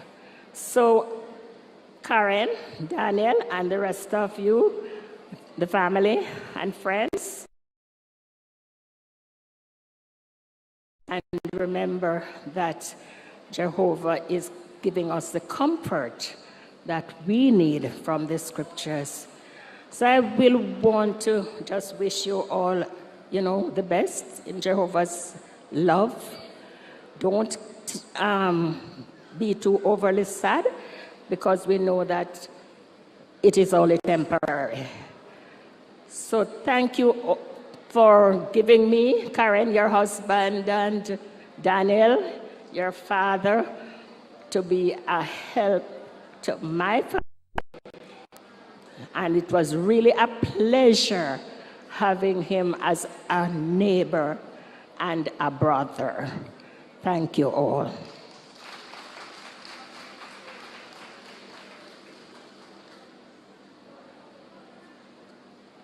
We have a few minutes left, so if there's anyone else who would want to say a few words, please feel free. Alan, would you want to say a few words? And then if Shanae, if you still want to, there's still a few times, if you need to, yes. So we're going to hear from Alan Marshall. Quick backstory, we know Alan for years. And Alan has been a friend of the family, and especially to Tony and myself, for many years. So I'll let Alan tell the story if he chooses to.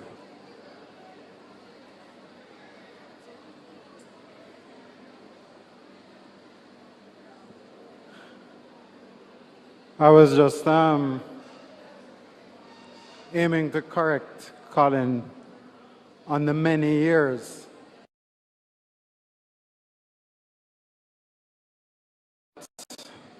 about 35, and being as Colin looks like 19 and I look like 16, I don't think it would be fair.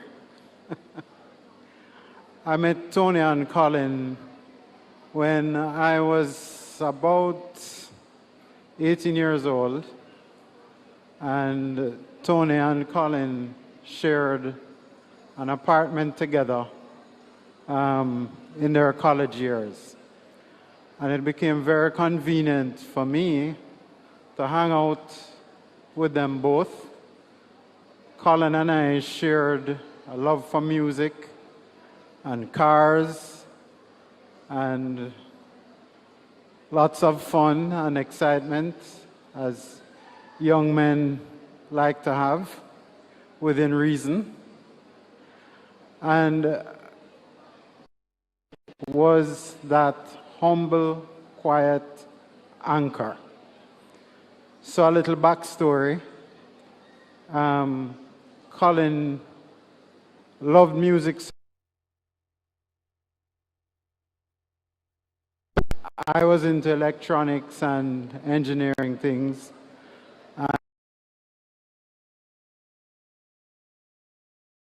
Word that he wanted, if it made sense, what modifications are needed. And when we asked Tony, what do you think? Should we go with a 14-inch speaker or a subwoofer or whatever? Tony would say, not yet. And that was the calm and anchor. And he continued that character consistently through our lives. The three of us, dedicated our lives to theocratic service as Jehovah's Witnesses. And he continued that support and encouragement as the three of us expressed ourselves in volunteer service in different avenues. And Tony remained that humble, quiet force who was accomplishing a lot.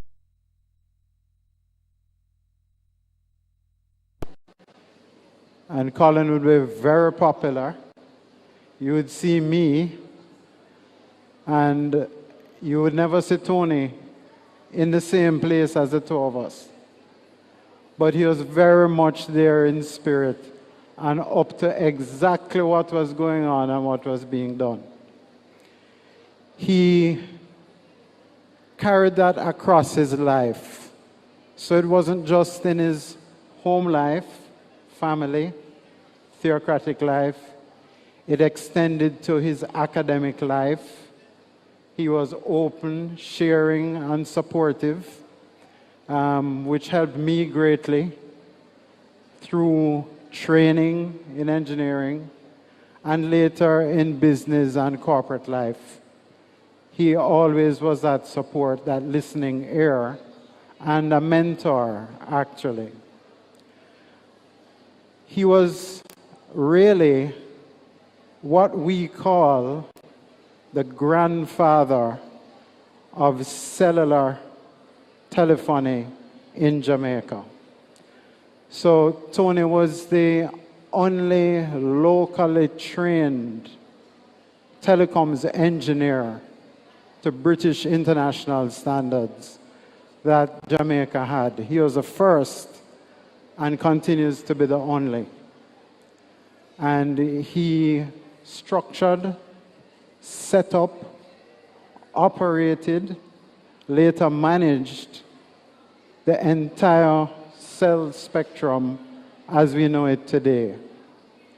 So he steered the company from Jam and Tell to telephone company to TOJ to cable and wireless to Lime, at which time his partner in crime, Colin, joined Lime and added that flair, that marketing flair that has really set the pace for Flow in its DNA.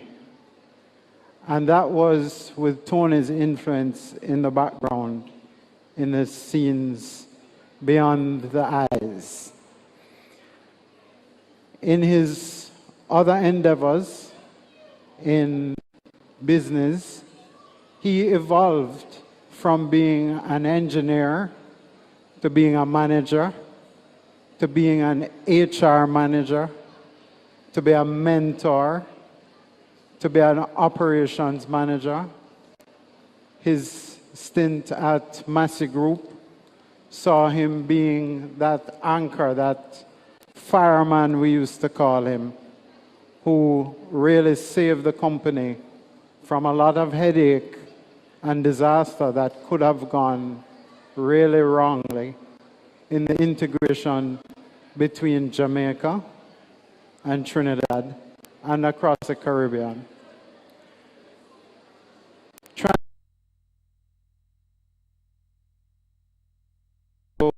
A manager into a corporate executive.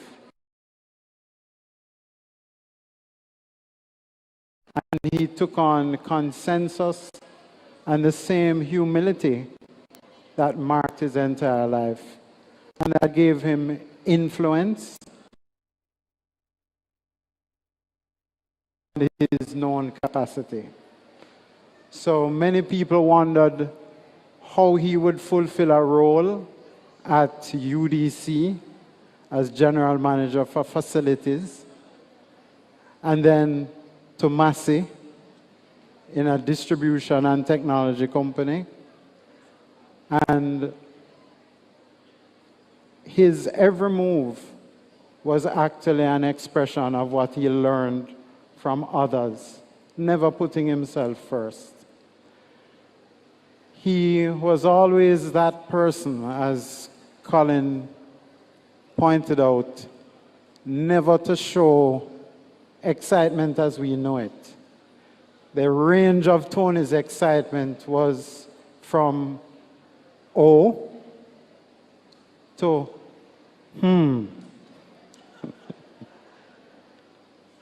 But you could always see those gears turning in his head.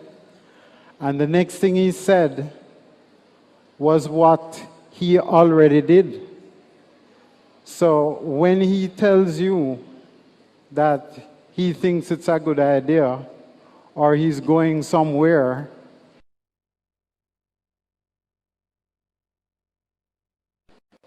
in the last few weeks of his life, he took that mantra with him.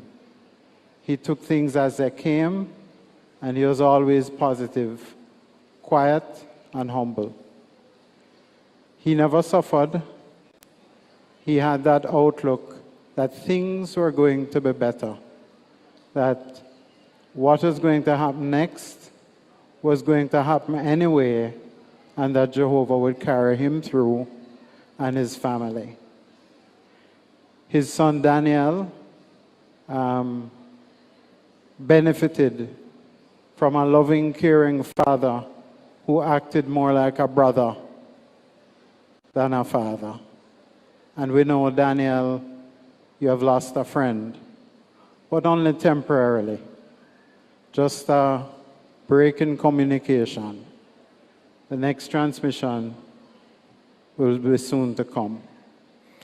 So on behalf of the corporate group of Siemens International and Siemens Jamaica and Caribbean and Next Gen Cybersecurity, we express deep condolence to the family. And we will be here to carry on the fond memory of our brother and friend, Anthony.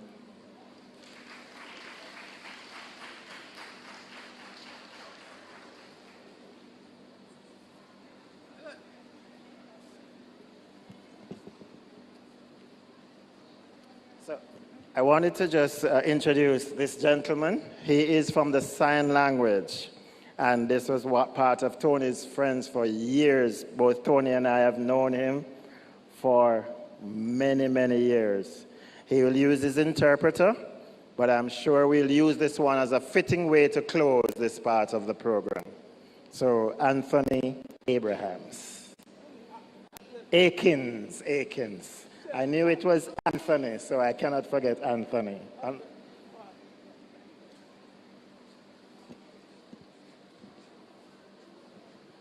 I'm going to just introduce myself. I'm Neville. My middle name is Anthony Akins. I'm from the Portmore Sign Language congregation.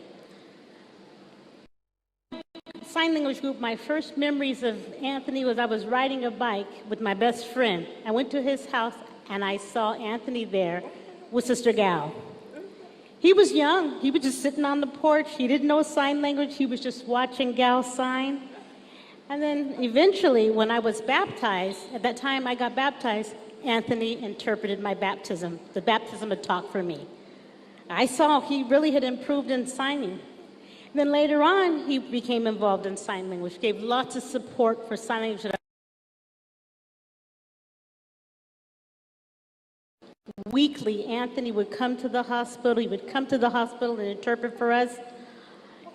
He said Anthony had just observed that we needed encouragement and support, and Jehovah used him to come, and he really encouraged us, even when we were feeling down.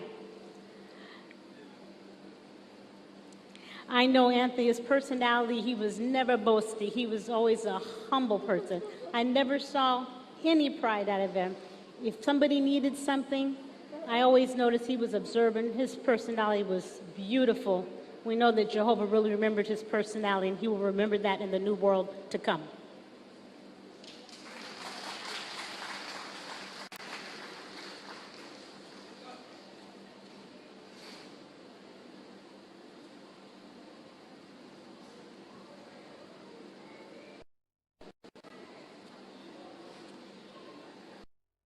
So I'd want to say thanks to everyone for coming. I know it's been a long day, but in a nutshell, I am sure that most importantly, our Father Jehovah was honored. Tony was honored. I'm sure Daniel and Karen would feel proud of their wife, as you say, her husband, and of course, Daniel, his father. So we want to say thanks again to everyone for coming. Please feel free to stay back and socialize, but we can now say we have officially ended this portion of the repass. Thanks again.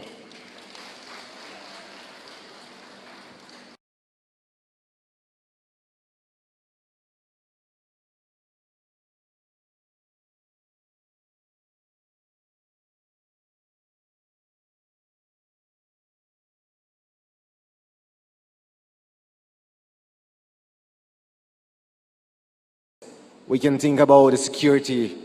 We thank the RGR group, those in the technical department, the production department, the cameramen, the whole crew, and more so the caterers too as well, that did their fine work. The persons who came here to decorate the hall, to make it what it was, and present a presentable way. And we think of even our sisters, brothers who came here yesterday to work, to clean the hall and make it what it is. More so, a special thank you too to Steve Fu, who worked along tirelessly with his wife, Stephanie, to make this happen. Thank you all for your part, and have a good evening. We love you. Take care. Safe travel home.